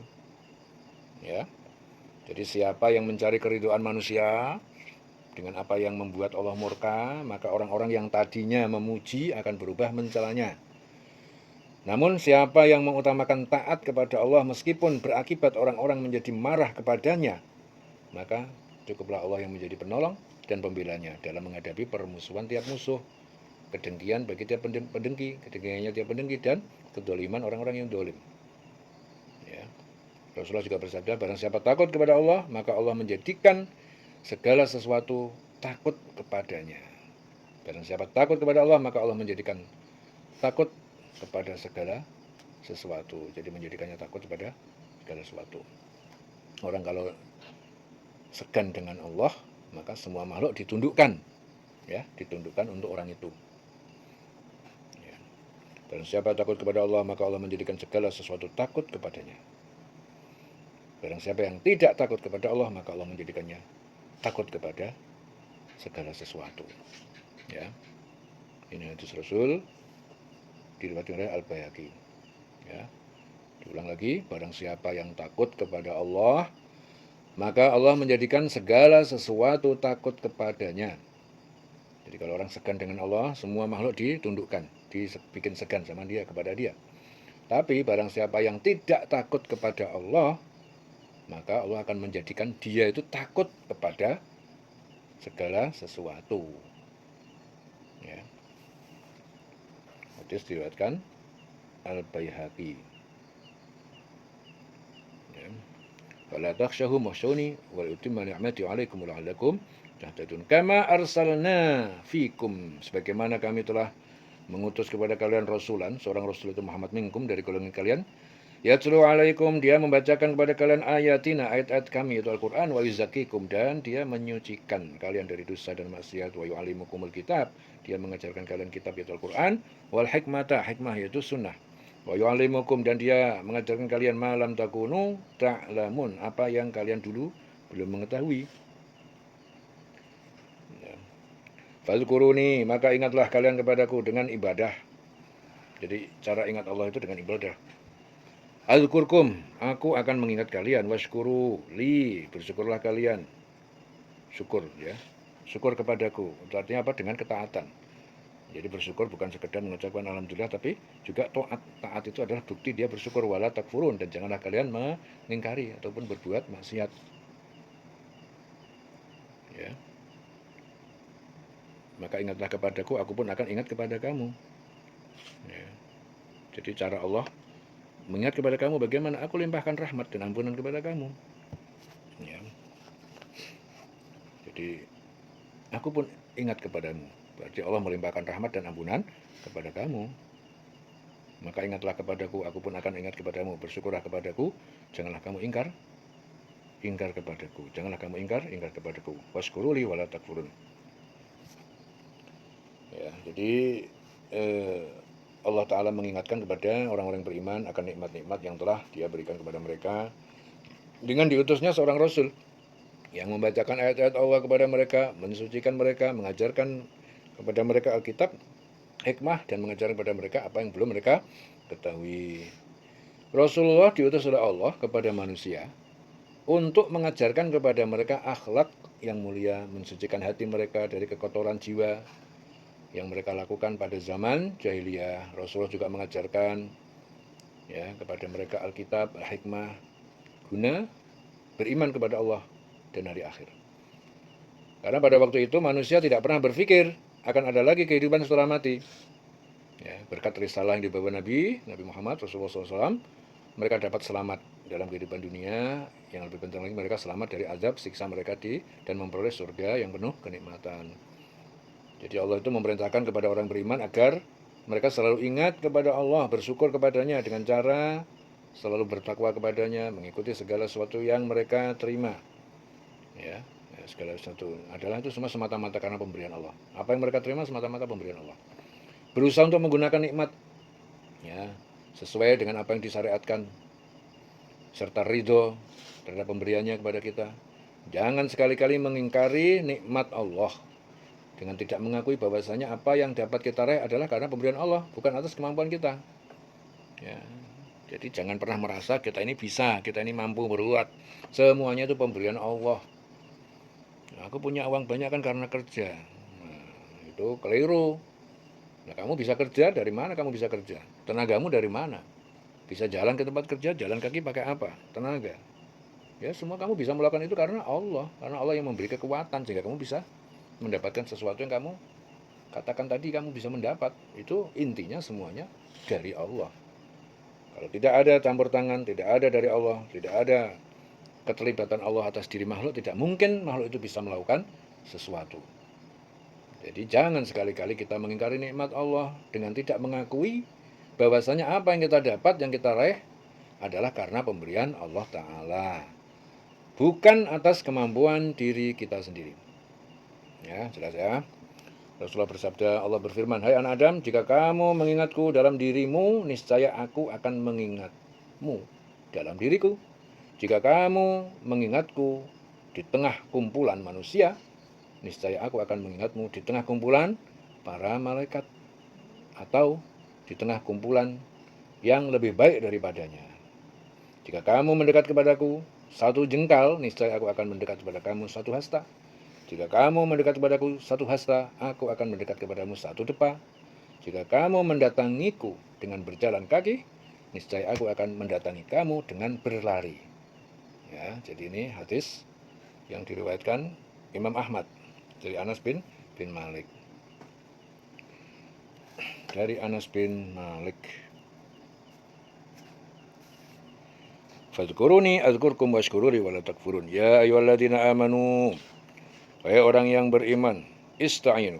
Ya ayyuhalladzina amanu ista'inu. Mau kalian mohonlah pertolongan kepada Allah bisabri wassalah, dengan kesabaran, ketaatan, dan kebenaran. Bisabri, dengan kesabaran. Sabar, taat itu butuh sabar, dalam cobaan juga butuh sabar. Wassalah, dan sholat. Innallaha ma'as sabirin, sesungguhnya Allah bersama orang-orang yang sabar. Ya, jadi kepada orang yang beriman agar menjadikan sabar dan sholat itu sebagai penolong. Ya, Allah memerintahkan kepada orang yang beriman Jadi cara mencari pertolongan itu dengan sabar, kemudian dengan sholat. Sabar itu dalam taat, taat itu juga butuh sabar, menghadapi cobaan juga butuh sabar. Ya, jadilah penolong ya, jadi penolong antara sabar dan sholat itu jadi penolong. Jika kita perhatikan ayat ini, sabar itu mendahului kata sholat. Ya, dalam hal ini itu ada isyarat apabila kita ditimpa suatu musibah, pertama-tama yang harus dilakukan adalah sabar dulu terhadap apa yang telah ditentukan Allah kepada kita. Setelah itu lakukanlah sholat untuk memohon kepada Allah agar ditambah kesabaran, diberikan jalan keluar. Ya, dan Allah Ta'ala berjanji bahwasanya Dia selalu beserta bersama orang-orang yang sabar. Ya, Rasul bersabda, sungguh mengejutkan perihal orang mukmin itu. Allah tidak menentukan sesuatu kepada mereka, melainkan ada kebaikan bagi mereka. Apabila mereka mendapatkan kebahagiaan, dia bersyukur. Maka yang demikian itu adalah baik bagi mereka. Dan jika mereka mendapatkan kesusahan, lalu mereka bersabar, maka yang demikian adalah baik bagi mereka. Nah, ini orang mukmin itu ya seperti itu. Ya, mendapatkan kebahagiaan, bersyukur. Ketika mendapatkan kesusahan, bersabar. Isinya sabar, syukur, sabar, syukur. Ya, dalam hadis lain juga disebutkan, jika Rasulullah menghadapi suatu masalah, maka beliau mengerjakan sholat. Ya. Itu hadis Imam Ahmad dan Nasai. Jadi kita diperintahkan Allah untuk bersabar dalam menghadapi suatu permasalahan. Allah mengilhamkan ada dua jalan, fasik dan jalan takwa. Ya, ketika manusia itu mendapat masalah, maka yang diilhamkan terlebih dahulu adalah ilham fasik. Dan ketika ilham fasik itu diambil, maka akal buntu. Maka Allah tidak akan memberikan petunjuk kepada orang fasik. Sabar adalah jalan menekan nafsu agar terletak di bawah akal. Namun, jika nafsu ada di atas akal, berarti masih fasik. Sehingga tidak akan pernah mendapatkan petunjuk. Jadi Allah perintahkan untuk sabar agar bisa menekan posisi nafsu di bawah akal. Ya, di sini kita berkemungkinan mendapatkan petunjuk karena posisinya nafsu di bawah akal. Baru kita bisa menerima petunjuk ketakwaan. Tanpa sabar tidak mungkin nafsu itu turun. Ya, jadi diturunkan nafsu itu dengan sabar sehingga akal berada di atas. Ya, sehingga akal berada di atas. Akal kita bisa mendapatkan petunjuk ketakwaan. Ya, jadi ilham ketakwaan itu tidak didapatkan karena posisi manusia berada pada fasik. Ya, petunjuk yang Allah beri harus dilaksanakan sesuai dengan syariat yang benar. Maka kita sholat, ya, karena sesungguhnya sholat itu mencegah dari perbuatan keji dan mungkar. Jadi kebencian itu mendolimi diri sendiri. Ya. Innallaha ma'as-sabirin. Sesungguhnya Allah bersama orang-orang yang sabar. Ya, di selawase.